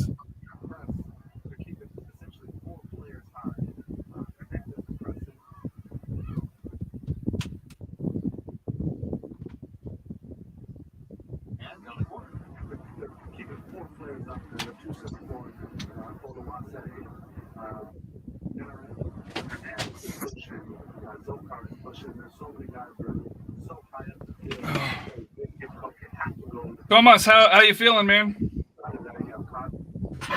Feeling good. I like that we're back in it. My internet got crazy for a while. I had to restart and reboot. Back now, though. My internet gets crazy with 2 kids. I can't imagine with what I think you said 7, I believe is what you said. Well, there's 7 in our house. There's 4 kids. My wife, and then my mother lives with us. So they all use internet. So yeah. Even How's if that you got not a Google, card? even if you got Google Fiber, it's it's gonna wear it down. Oh, we're not that fancy. We're on Spectrum. I'm sorry. I will admit Google Fiber for the price is worth, and I got it when it first came into the neighborhood. It's pretty reasonable. So, but hey, we were talking, at halftime. The Rafa's a Real Madrid fan. A little bit about Germany, but Chelsea. What's kind of your expectations for Chelsea? I know you're a big Chelsea fan. I know Christian Pulisic may be on the move out, maybe not. Yeah. I think I'm pretty pessimistic if I'm honest. I think we're getting close to a total rebuild. I just don't. Is it due to the new ownership or just and coach? Just all the compounding mistakes have kind of added up to where you got to hit the reset button. I think we've been screwing up for half of a decade, and they kind of got away with it because of Roman's money and just being able to buy talent. And they've had a couple of players who just transcended. I think Hazard, before he left for Madrid, he really carried Chelsea for like 5 years. We were really bad, and they were about what they were right now. But then Hazard changes the game, and then of course then he got hurt. Now he's a shell of himself. I think when Roman being so bad, it exposed all of it. A lot of Chelsea fans are mad at the new owners. I'm not even sure it's their fault. It was going to happen whenever it was bound to happen. And now it'll just be about making the right decisions to get it right. But they're gonna lose a bunch of players. Mount's gone. We'll see about Havertz. They got lucky that Tuchel's a really good coach, and they kind of got really hot in the Champions League, and they kind of stole a Champions League trophy. But we're several years. What is your take on Potter last season? I'm sorry, what did you say? What is your take on Graham Potter last season? Because everybody was just shitting on him, but if the team was already bad, so you could say Potter wasn't really that at fault. I like Graham Potter. I don't. It was never going to be a good fit at Chelsea, though. He never should have taken the Chelsea job. It was never going to work. Chelsea fans are spoiled is a word, I guess. They spoiled and entitled for 20 years. We've won a lot of trophies, so I guess it kind of happens over the course of time. But Potter was never going to get the time he needed, and I think he's a good coach, and he would have been if they had given him the same resources. Eventually, he would have got it right. It was just never going to work at Chelsea. It was too toxic and too ugly, and it was never. I don't think he was going to have to learn on the job at being at a big club, I think. It just never was going to, but he's going to end up somewhere and he's going to do really well, I think. And I wish it would have worked at Chelsea, but Pochettino probably has the cachet to probably fix the attitude to fix, people will respect him, I think, enough. We'll see if the fans, some Chelsea fans don't like that they won't like the fact that he came from Spurs. So we'll see. But I think as long as it doesn't tank and they're able to win a little bit, he'll be able to rebuild it. But they got to get this transfer window right. They can't keep throwing money after bad players like Koulibaly and Sterling. Which Sterling's not a bad player, it's just he's way overpaid for what he is. And yeah. And it's also, I mean, you have Lukaku. It's a disaster. The highest paid player on the team doesn't want to even be on the team. He wants to go to Inter, who can't afford him. It's a total disaster. and you're going to lose cheap homegrown players like Mason Mount for pennies on the dollar, and you got guys who you can't get rid of. ZH, it's a mess. So we'll see. It's 5 to 7 years before they're. I think they could probably get back in the Champions League maybe if things go really well under Pochettino in the next 2 to 3 years, but they're nowhere near competing for anything serious. Zico's coming on for Juan Carlos. 60th minute. Looks like Zico got a haircut.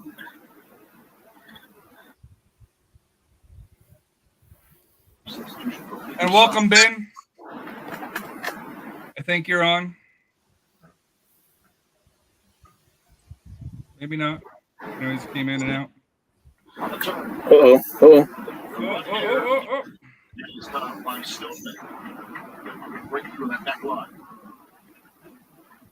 The strange thing is to add something to the Potter soup. Did my Hertha lost before? What are you doing? Sorry.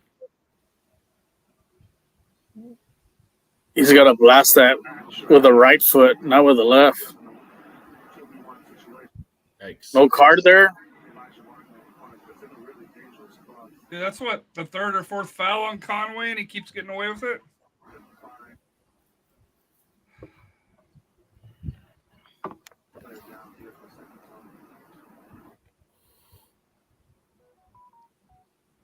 So the replay on this.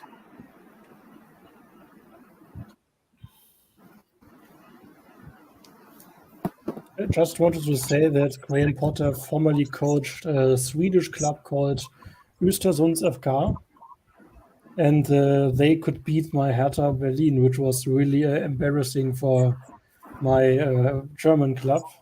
So I still remember the name Potter because of the games against Östersunds when he was coaching them before he made his step back to the English soccer system. Yeah, I knew he did really well. I think they got in the Europa League, didn't they? Yes. I think he's a great coach. Chelsea, so it's a mess. I don't think whoever took it was going to get sacked.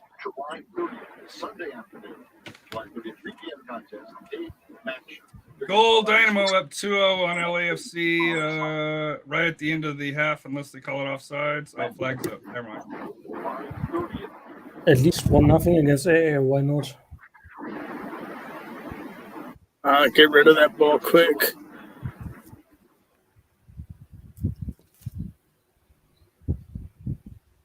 That's where we're talking about not having the confidence of to be able to pass that ball early, right? Yeah. Because he had time. I think they were looking too much for the perfect pass, but you just got to send that ball to space and make sure that guy makes the run, or our forwards make the run.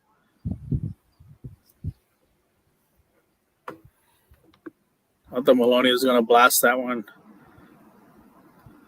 Oh, I was right there. He's offside. Another offsides. Damn it. But I don't fault the forward on that. That was Hernandez. He needed to send it earlier.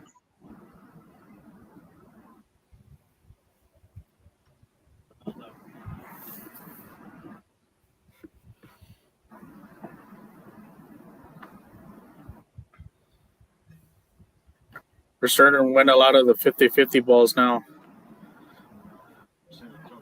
We've been the better team this half. Yeah.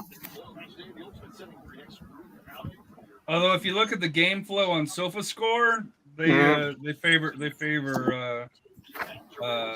Loyal, but I thought we've had the better opportunities. That Conway foul should have been a card. It was studs up. Yeah, there's only been outside of Miller. Tainer's the only player that's got a card, and his was a deserved card. So, unlike the last match between San Antonio and San Diego, I think the refs controlled this one fairly well. I won't lie. I thought it would be a lot more chippier than what it's been, but Zico.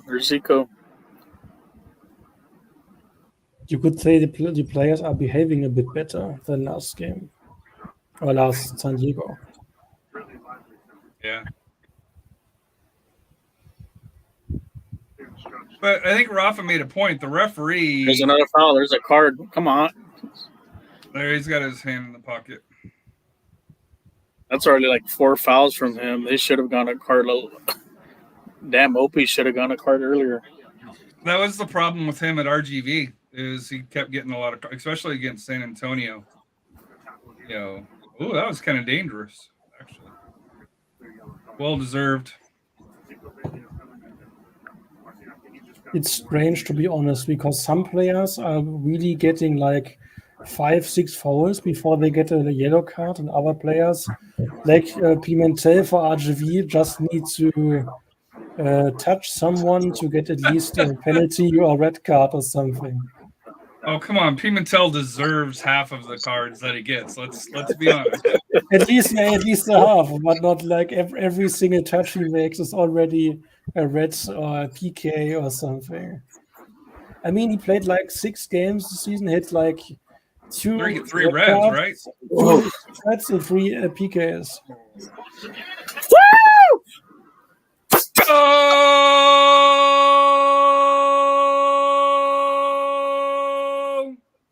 Manly, right? Oh, he's down. Oh, cramp. Oh, she hurt. Oh, the San Antonio fans. Nice. Well played, Travel. Oh, Manly, shit. God damn it. What the I think it's Can't keep people healthy.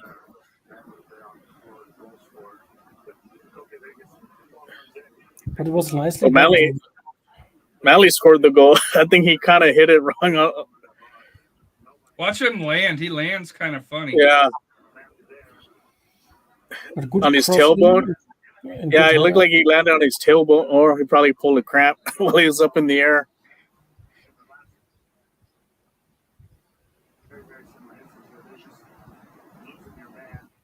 But the goal was wonderful, to be honest. Good cross, good header, perfectly done. Zico Bailey's really kind of made a difference here. Thomas is off too. That's Collier got Toomey came in. Toomey's good. I don't follow Loyal close enough, but to me, Damas is their best forward. So I think advantage is San Antonio. You know, there. We'll see.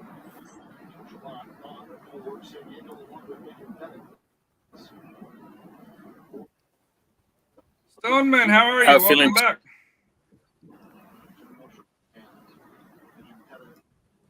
Feeling Tula may be coming in. This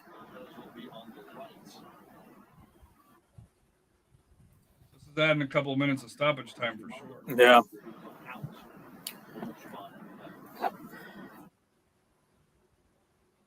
So Tula go in the middle, and then Tanner back over to the right.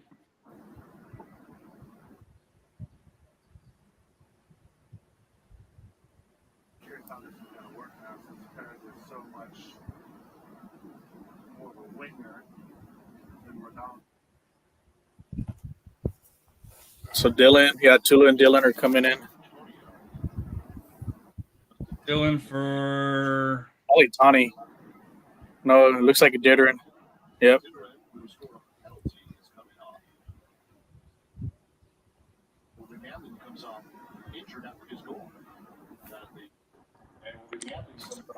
What's up, Los Gatos? What's up?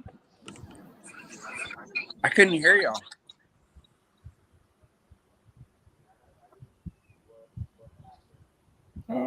Rob is back.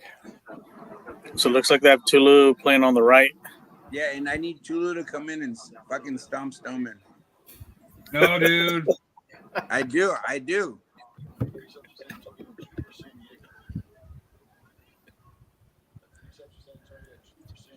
Zico has been active. He wants to play. He's always been active. Every time he comes in, he's like a difference maker. I think he needs to stay. Yeah. That's a card. That should be a card. Oh God, what the fuck? It's Conway again. How many are you giving him? That's from behind too. Dude, what do you got to do to get a card? You got to have a redhead with a mullet. I believe I jinxed it because I said at the beginning of the game that we had like strange calls of San Antonio in the last couple of games, so we need to have one this game. Well, Conway is it? So how many times he could be sent off and still is on the pitch? There you go. There, nice call from Tulu. Get up.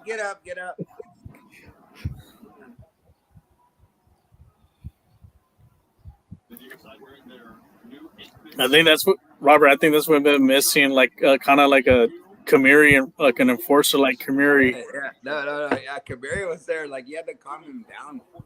If Kamiri played that game, dude. Yeah. No, imagine if that foul's on Kamiri, dude. Or how do? That's what's sad is they pick on Abu and Shannon Gomez. They don't hit Tulu. Yeah. They don't hit. They don't hit Tainer. It would be they literally like it'd be a brawl. Big Sam. Yeah, Big Sam say, "Hey, dude, Big that's Sam. me." He's like, hit me. That for Sam to say that means something. He's pretty non-confrontational, but for him to say, hit me, don't hit him, hit me next time. Nice defense by Tulu there.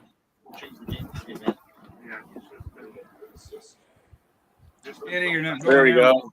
There you go. If the score stays like this, like seriously, in the 90th minute, Tulu needs to just stomp Stoneman. Take the red, please. Well, you got to be careful because we got Sacramento next and Manly maybe No, again. If Tulu gets a red, who cares? Yeah, but we don't know if Garcia's going to be or back. Manly. Yeah. Manly scores and gets hurt. Go figure. Maybe he kind of had to go Air Jordan on that header a bit. He did. It was like the Austin goal. That was a nice corral of the ball there. Watch out, Guido. Ah, damn it.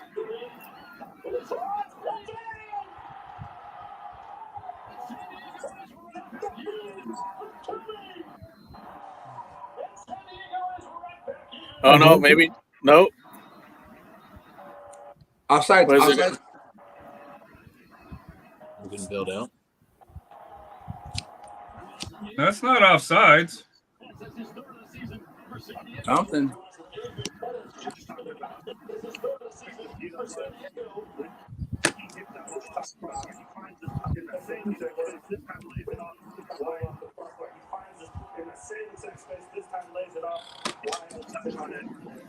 Yeah, Batista needs to do better than that. He needs to drive him out. To be honest, this goal reminds me of some of the RGV goals of the last weeks.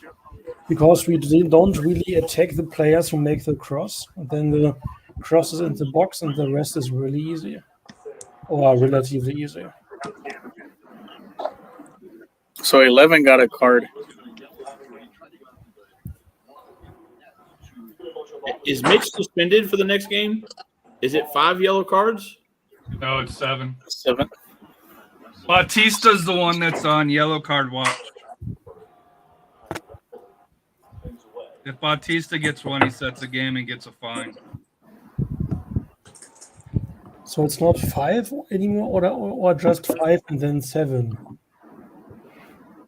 Dylan's No, Dylan came in for Sam. Jacori's in. Hey, Jacori Hayes. For Rita. He must be on a minute thing here because that's the second time he's coming out around the 70th minute. Yeah, he wasn't a factor this game.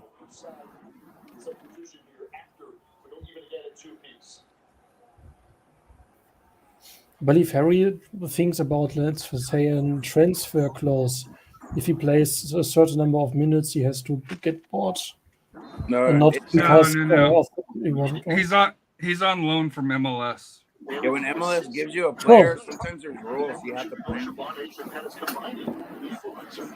They're like, if we're gonna loan you this guy, you have to start him X amount of minutes. Or play him, yeah.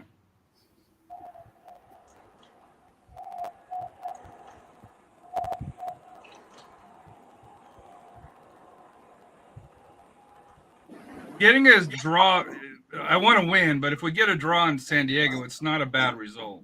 No, we're winning this. Fuck Snowman, fuck San Diego. How's that a foul? What did he call? What? Oh, it's Guido. Get up, bootleg fucking Tainer, bootleg Tainer. I don't want to brag, Harry, but RGV could win against San Diego in San Diego. So if you just get a draw.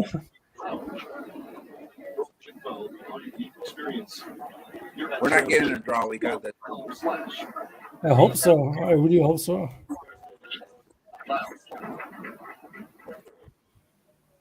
In San Diego's been kind of a shit show for San Antonio. I won't lie to you. No, we got this, Harry. Well, remember last year we played them, we were shorthanded. We played with academy players. Yeah. Yeah, it sucked last time, but who cares? But then when they came to our place, we ended up kicking their butts. Which we should have done last time. It would have been 10-0 with those stupid red card.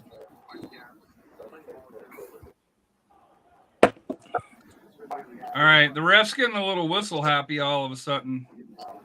Let's go, Zico.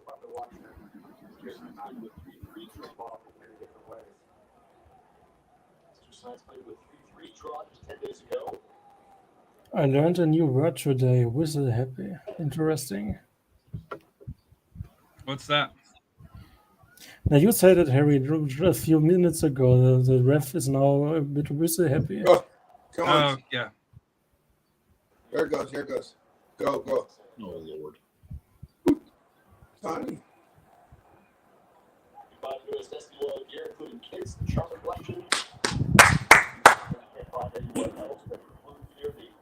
You're either way ahead of us or you need to calm down there. Is that Matt? No, I thought that was Robert. Maybe. What are y'all at? I'm 77-24. Yeah, me too. 77-28. 29-30, yeah. 77-37.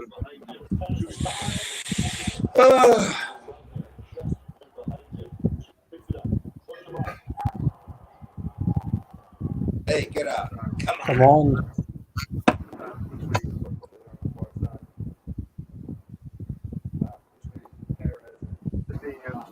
The good thing about the injury report, and especially with Hansen, because we're assuming that it's a head injury on how he left and how they have the substitution rule. We don't play Sacramento for 10 days, so boys will be able to get rested and healed, and hopefully they'll be able to get a little R&R. I mean, like, Hansen, great player, love him, but I don't want to say he's expendable, but he's in a position where we have, like, there's enough extra players. He just hasn't been able to finish when he's had opportunities. Yeah. Like, I mean, clear he's done opportunities. well in, like, running around, chasing, hold-up play when we have a lead, but finishing, you're right, lacking. All right, Here comes Hernandez our goal here. further out. Here it comes. Let's go. Go, Hernandez.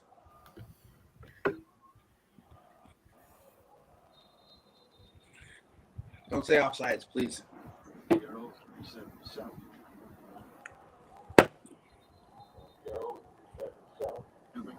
looked like he was already complaining before he was kicking the ball. Got to hit that at the 6. Did somebody spit? Not yet. Oh. All right, that was all right. Here comes the scoring play. Let's go, Tainer. Watch Tainer. I'm gonna warn y'all. Hey, we're due for another Bautista bike. There you go. Half bike. Ooh, Astrocar bike. Tulu needs a goal. We need a goal for Tulu. Let's go Tulu. Yeah, random. Get in there. Get in there. Get in there. Get in there. There it is. Oh, he whiffed. You almost called it, Harry. You almost called it. Oh, get up. Get up. Dude, get up. He got beat and he dropped. He got beat and he dropped. That was whack.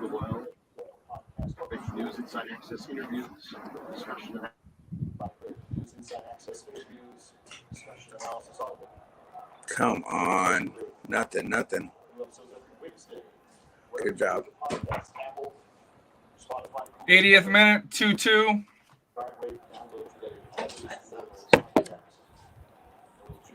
We're going to win. Julian, Mauricio Molina Montega says, come on, San Diego. Come on, give up the goal is what he meant. No, I was going to say, wait, what? No, he's probably a San Diego fan. Thank you for tuning in.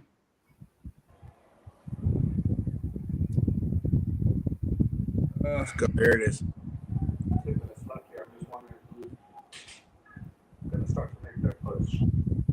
Dylan.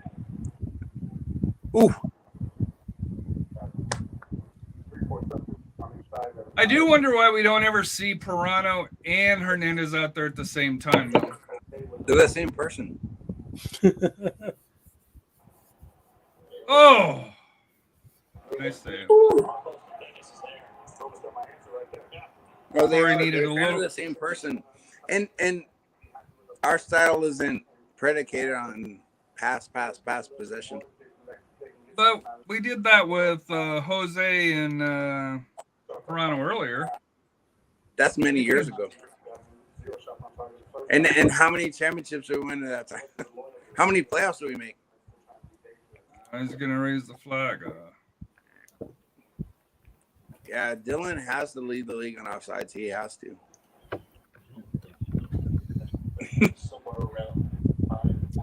It's kind of odd that the ball boy for San Diego is time wasting. That says everything you need to know. Yeah.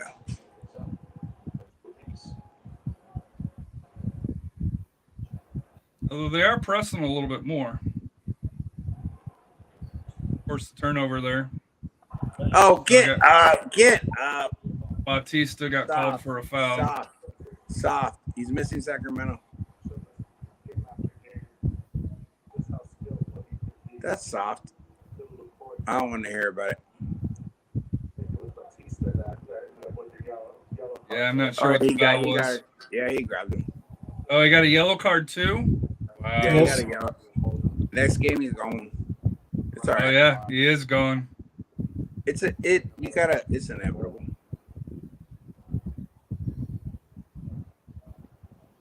So now we definitely can't have Tulu with the late Robert mission here. Yeah, the hammer Stoneman.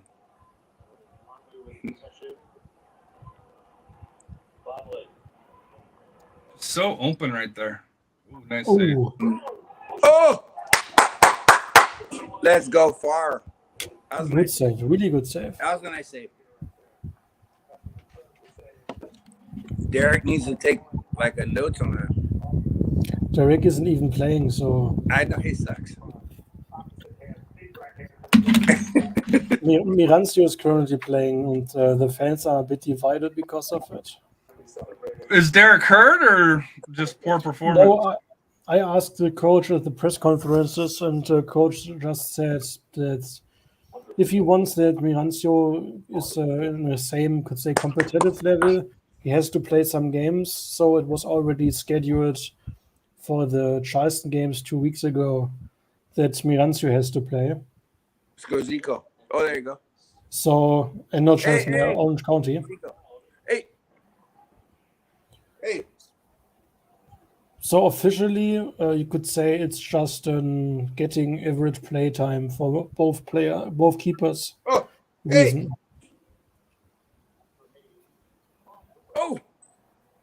Nobody on the backside.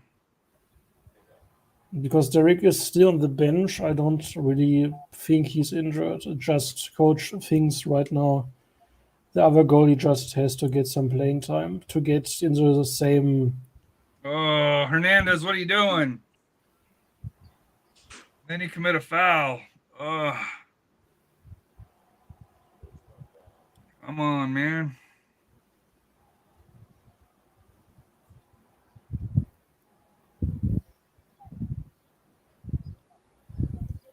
It's almost like they're a three up top, huh?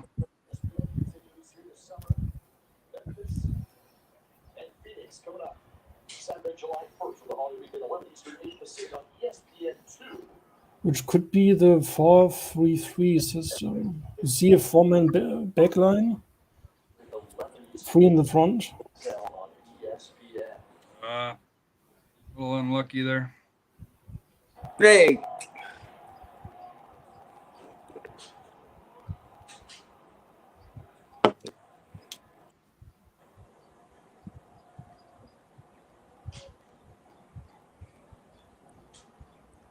Hey. Hey.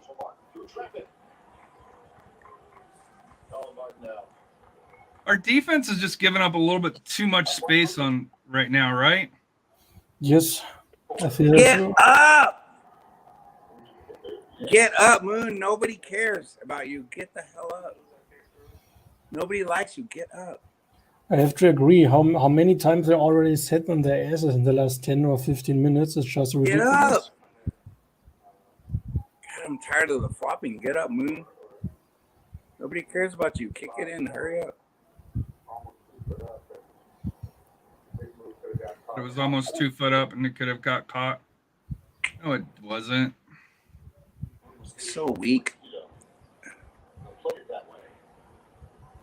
How's that not offsides if he kicks it directly down the line? It's not San Antonio. We're only offsides. Oh, there goes Tanny. Ah, that was a nice hustle by Taney. That is all Tanny. That's the fear of Tanny. That dude didn't want to get bullied. He didn't want to end up on a highlight reel.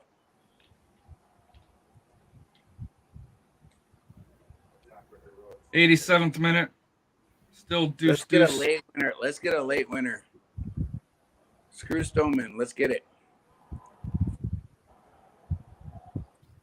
Tainer almost had it.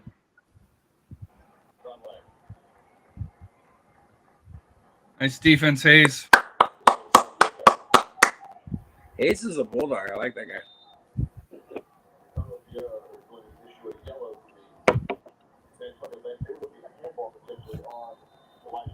San Antonio bench for what? Arguing a handball. We accuse people of spitting or something? It's our assistant coach that we brought in for yellow cards. Yeah. So he's the one that gets the cards, right?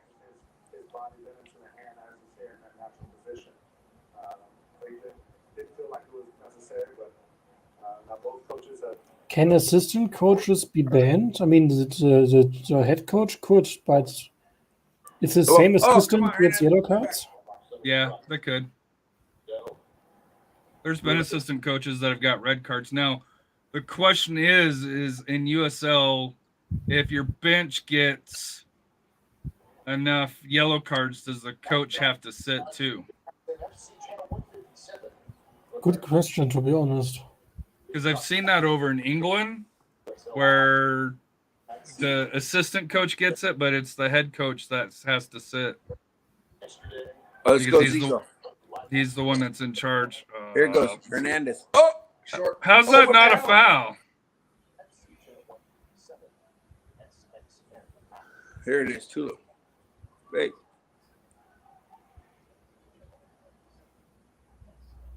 Oh, yeah. No, it's not offside. That guy's 10 yards behind him. Stop raising your hands. So weak. Oh. Way to pressure, Zico. Over under on extra time, 5 minutes. I believe below. We didn't have many injuries. We didn't have really many. There's not a lot of stoppage.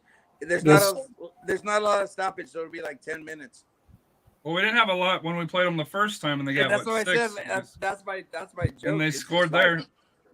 Like literally, all of a sudden, some random ass number comes out because there's no rhyme or reason for USL refs. There's literally no reason for stoppage. All of a sudden, 8 minutes. Tulu, bad pass. It's okay, Tulu. Get back. I say 3 minutes overtime. Your mission is to hammer Stoneman, please. 5. I was right on the dot. Interesting. That would have been a push. Hey.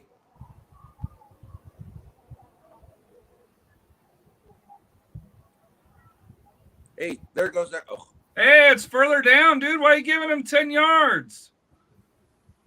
Get down there, dude. Dude, he's going to be at midfield by the time he throws it in.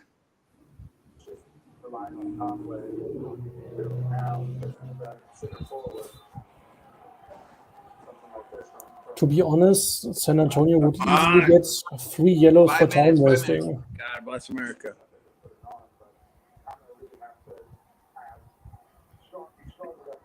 Bootleg Tanner.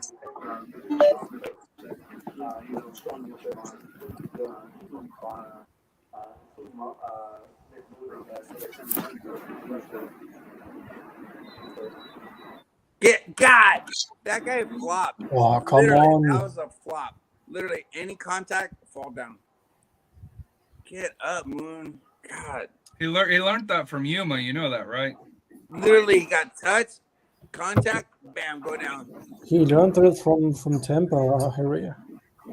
Literally, like Nick Moon came from El Paso.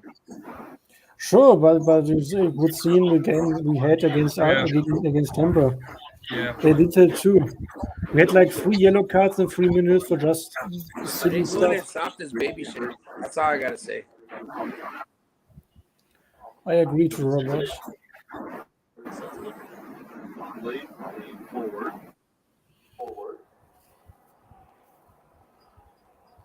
92nd minute, still 2-2. 3 additional minutes remain. As reported. The 6th and the 2nd goal outlined here for Nothing late. Come on.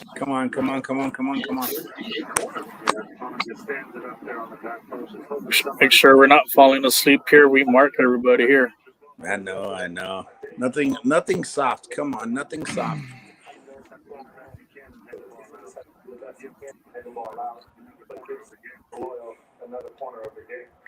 Nothing soft. Come, please. Corner kick for Loyal, headed out by the MVP Tainer. Brought back in. We kick it right back out. Playing a little bit volleyball. Settled down finally by Hernandez, who turns it right back over. No good. Settle the ball. Away.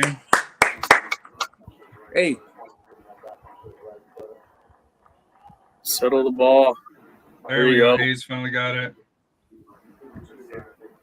Whoa! That's the card. Hey, what the fuck is that? Where's the card? What the hell? What is that? Literally. Kyle Adams. Dude, that's like WWF. Oh. Dude, I was watching some rodeo before this. That was a good takedown. You thought he was a little calf. What the? Where's the card? Like he grabs him like literally like God bless America. Did he get a card? He did. Oh, Yellow. did. But that dude literally he roped him up and took him down. 94th minute. Start of the 94th minute here.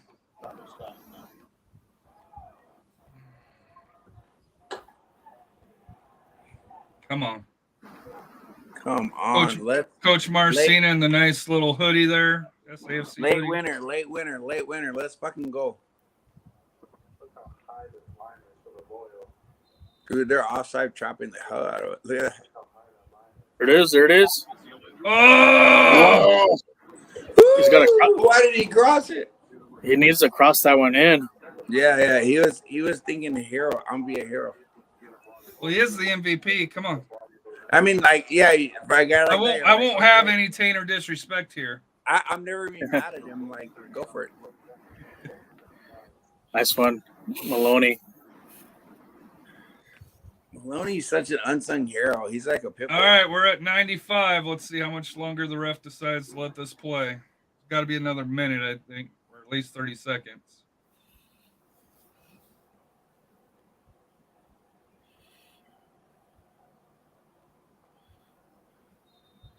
That's it. That's it. Tulo, go hit Stoneman. Go punch him. No speeding and fighting here in this game. Just go punch him. Just go punch him. All right.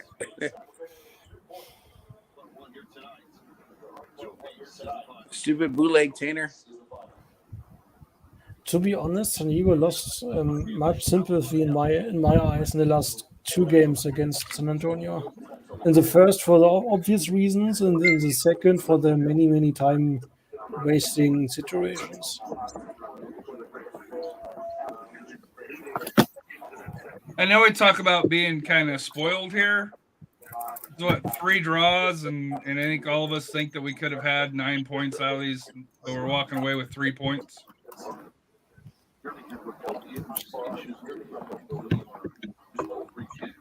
Is it a question or a statement? Just a statement.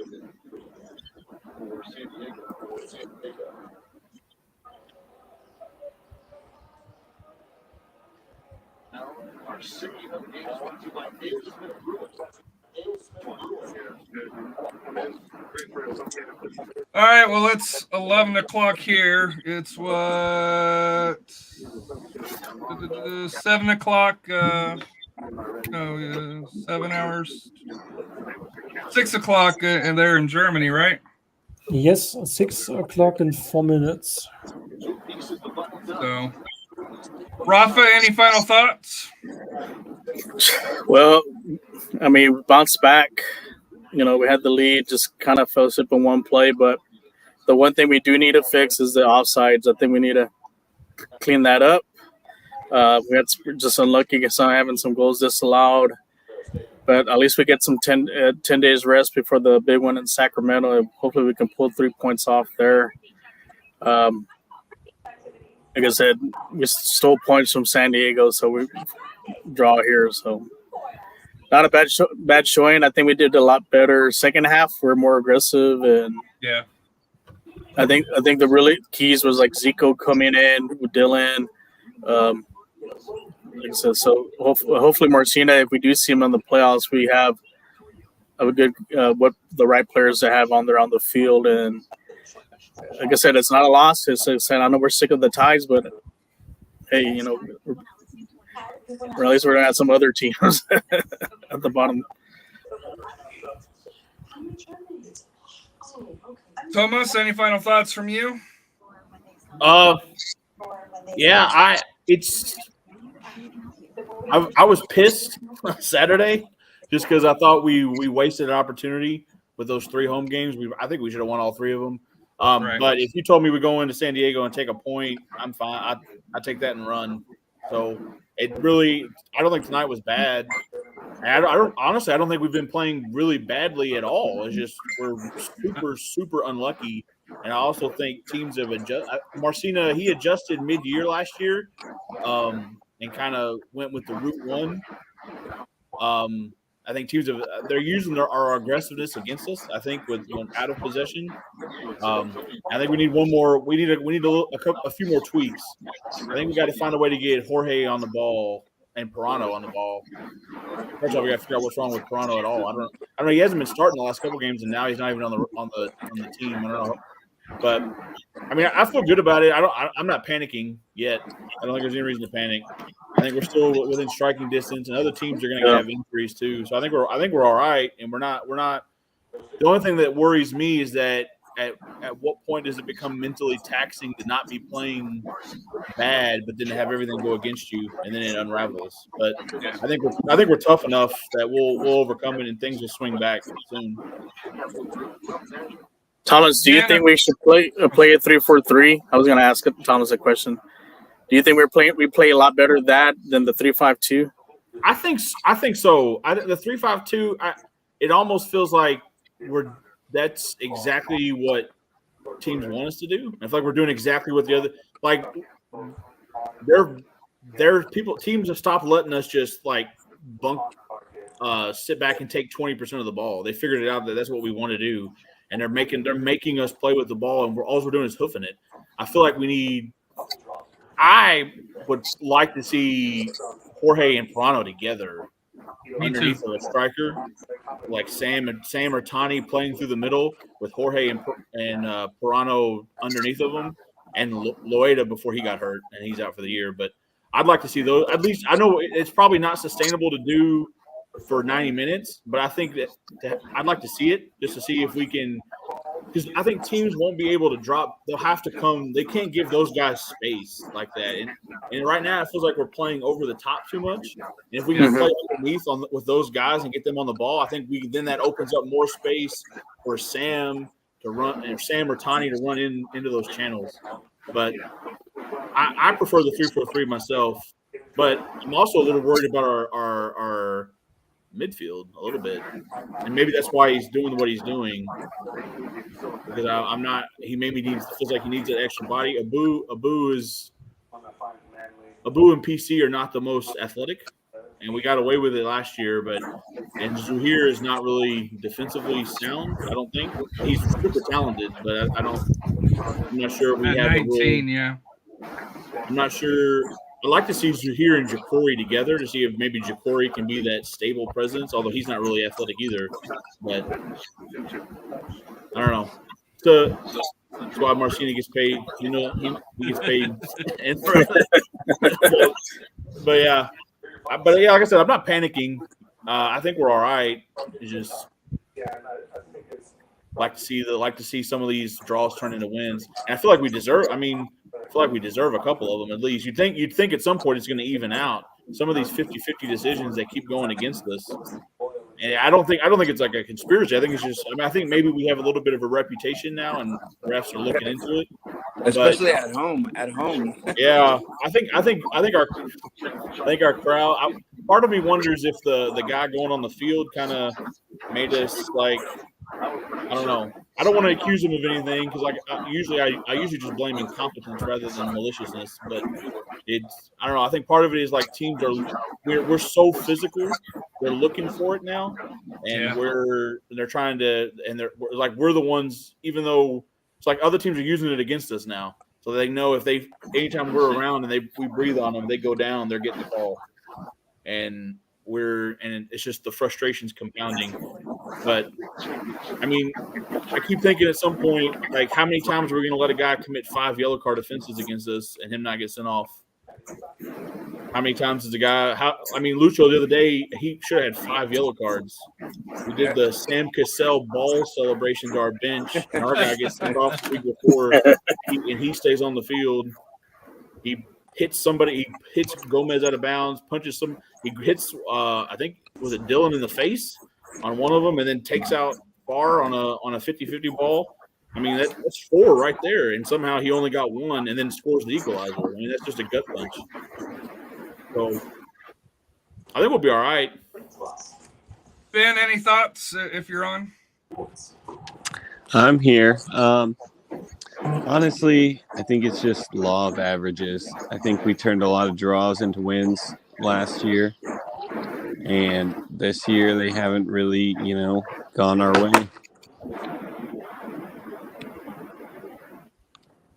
Robert, any thoughts? You guys kind of echoed it. The breaks have to go our way, and in the years last year, every break went our way. Like, we won so many 1-0 close-ass games. Like, and right now, there's situations in the back where we're giving up loose goals where we weren't in the past, and that's been a big difference. And the thing that irks me the worst about tonight is, like, Stillman didn't get his medicine. That's literally all I was watching this game for. We tied, we win, we lose.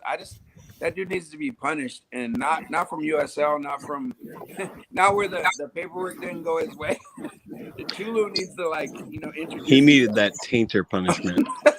Like not bootleg Tanner, the real Tanner. But yeah, the thing is like the upsets me the worst is they're bullying us in our house. They're literally pushing the littlest guys on the field around and not pick on the guys. Nah, we can't have that happen. And they're sticking up for him, whatever. And that's the mentality monster. The restraint, they have the restraint that I need. Because if it was me, like, dude, we'd be throwing heads. That's not okay. That's not okay. But it is what it is. I'll take the points on the road, like we all talked about.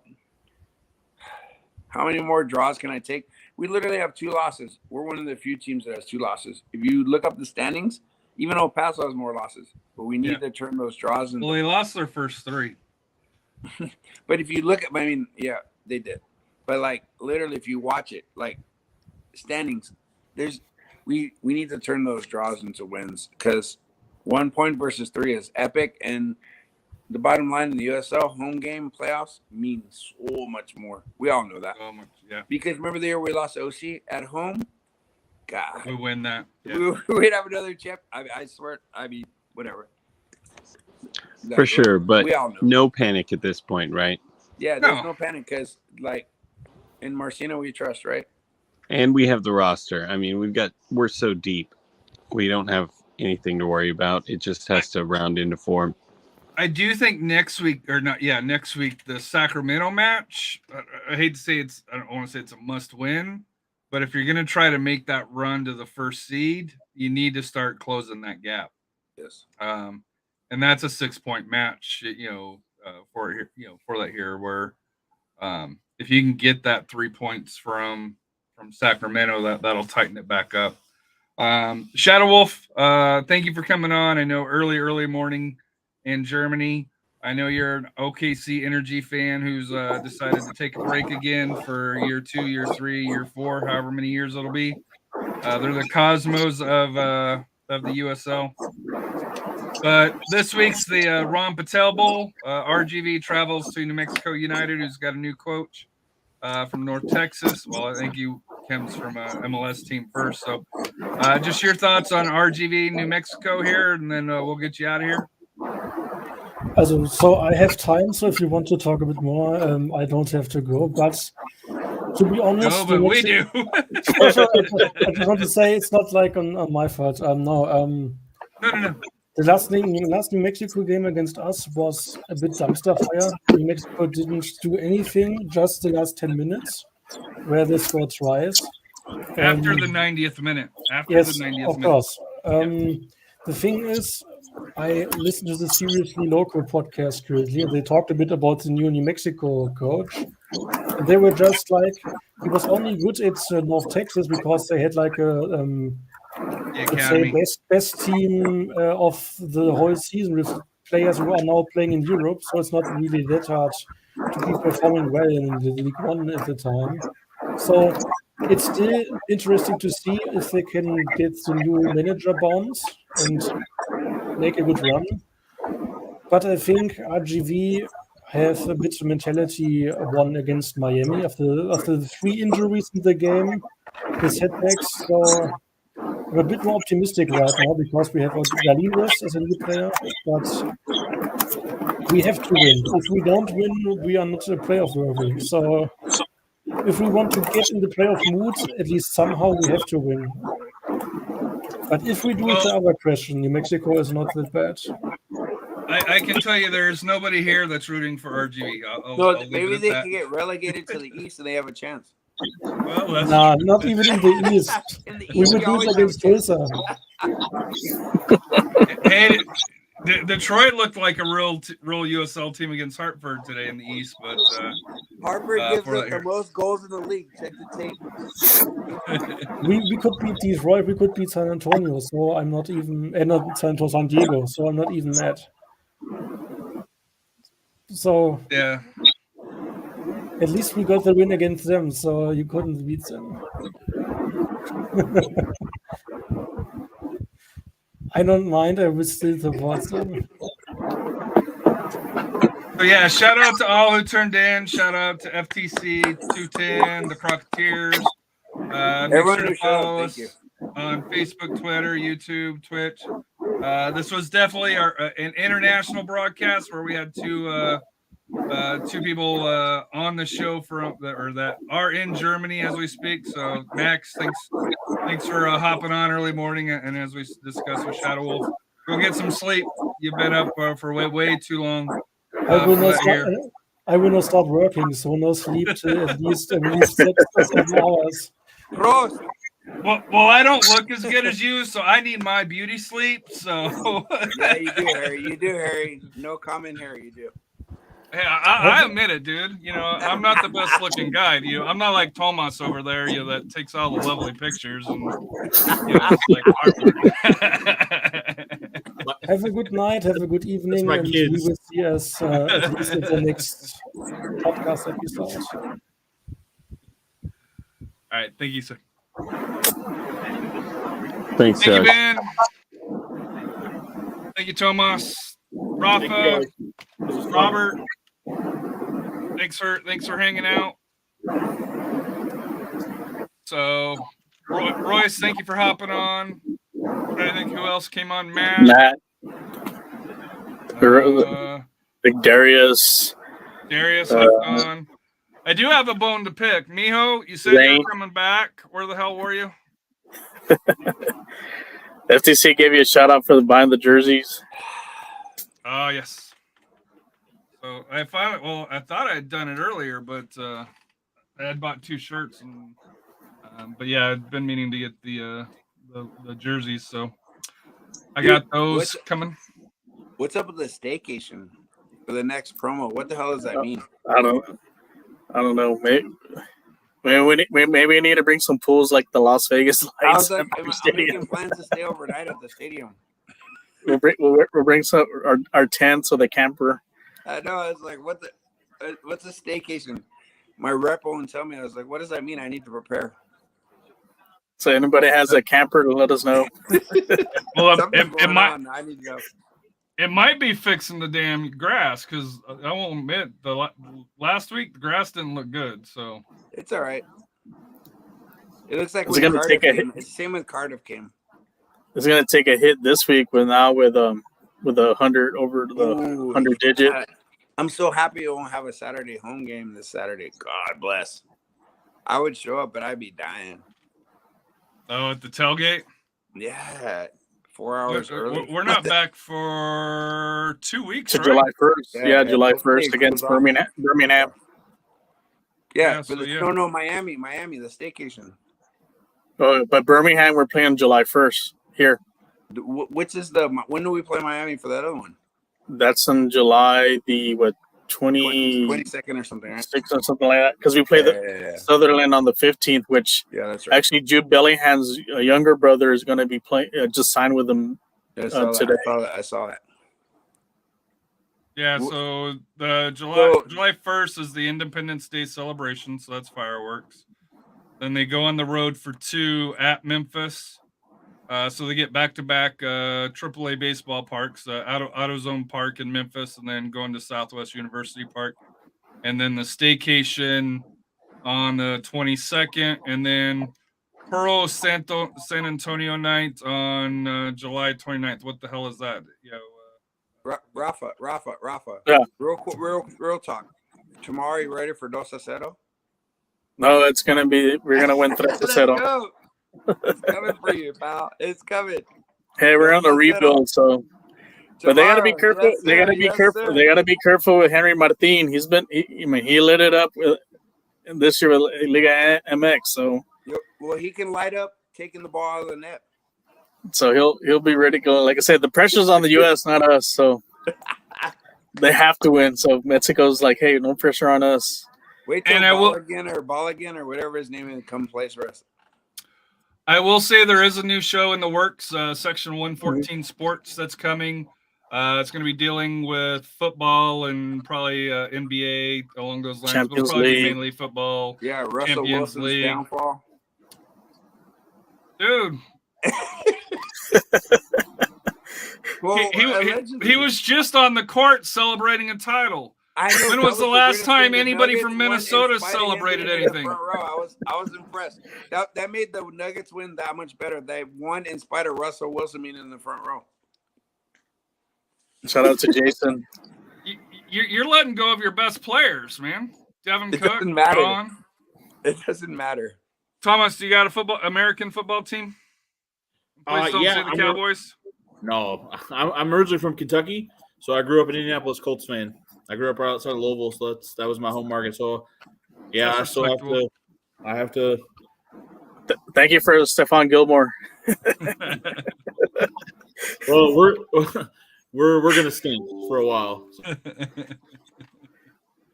And then his internet, he has the Colts internet, evidently. And then Harry, we may have to do a little special high school edition summer session. I got some news, but I'm gonna wait. Okay. But it's some good news for a mutual friend of ours. So I had to talk with them. So we'll see if we can.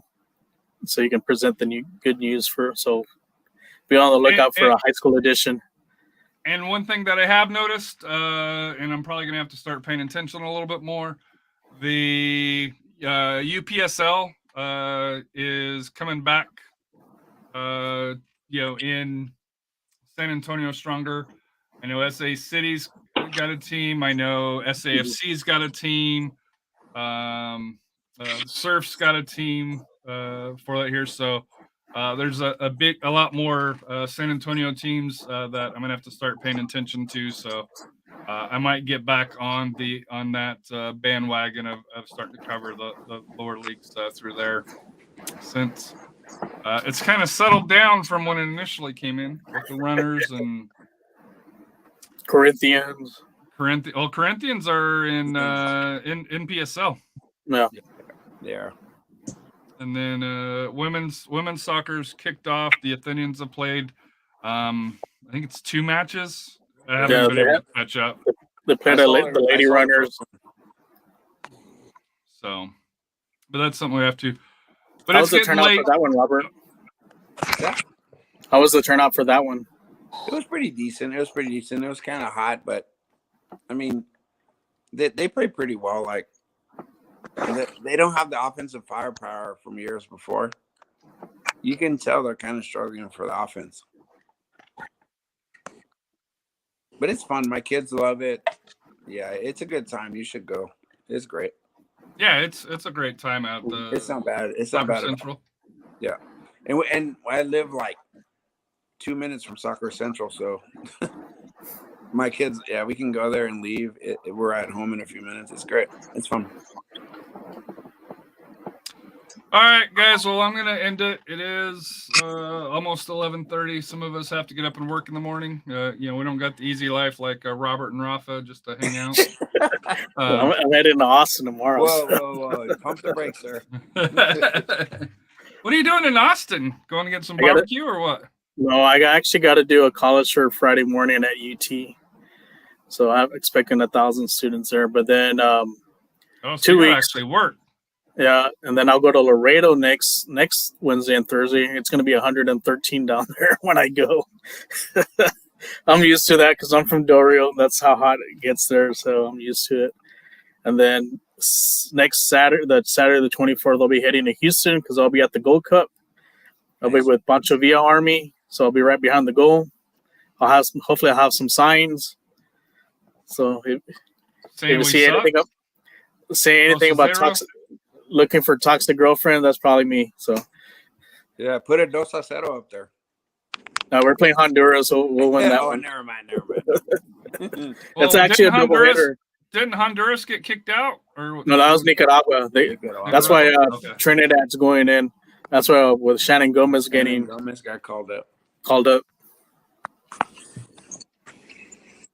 All right, well, I'm going to end it. Hope everybody has a great time. Have a good week. We'll see you guys. We probably won't be having a show because Monica has said we needed an adult vacation, and I don't think I can get away with saying, hey, can I do a podcast while we're in Vegas? So it most likely will be after the Sacramento after the Sacramento match. depending on when we get back for that here, but it'll probably be after Sacramento. Just keep watch. Maybe Royce will pop on and do something quickly. So Robert doesn't do anything other than whine about his Vikings. So that's what it is. So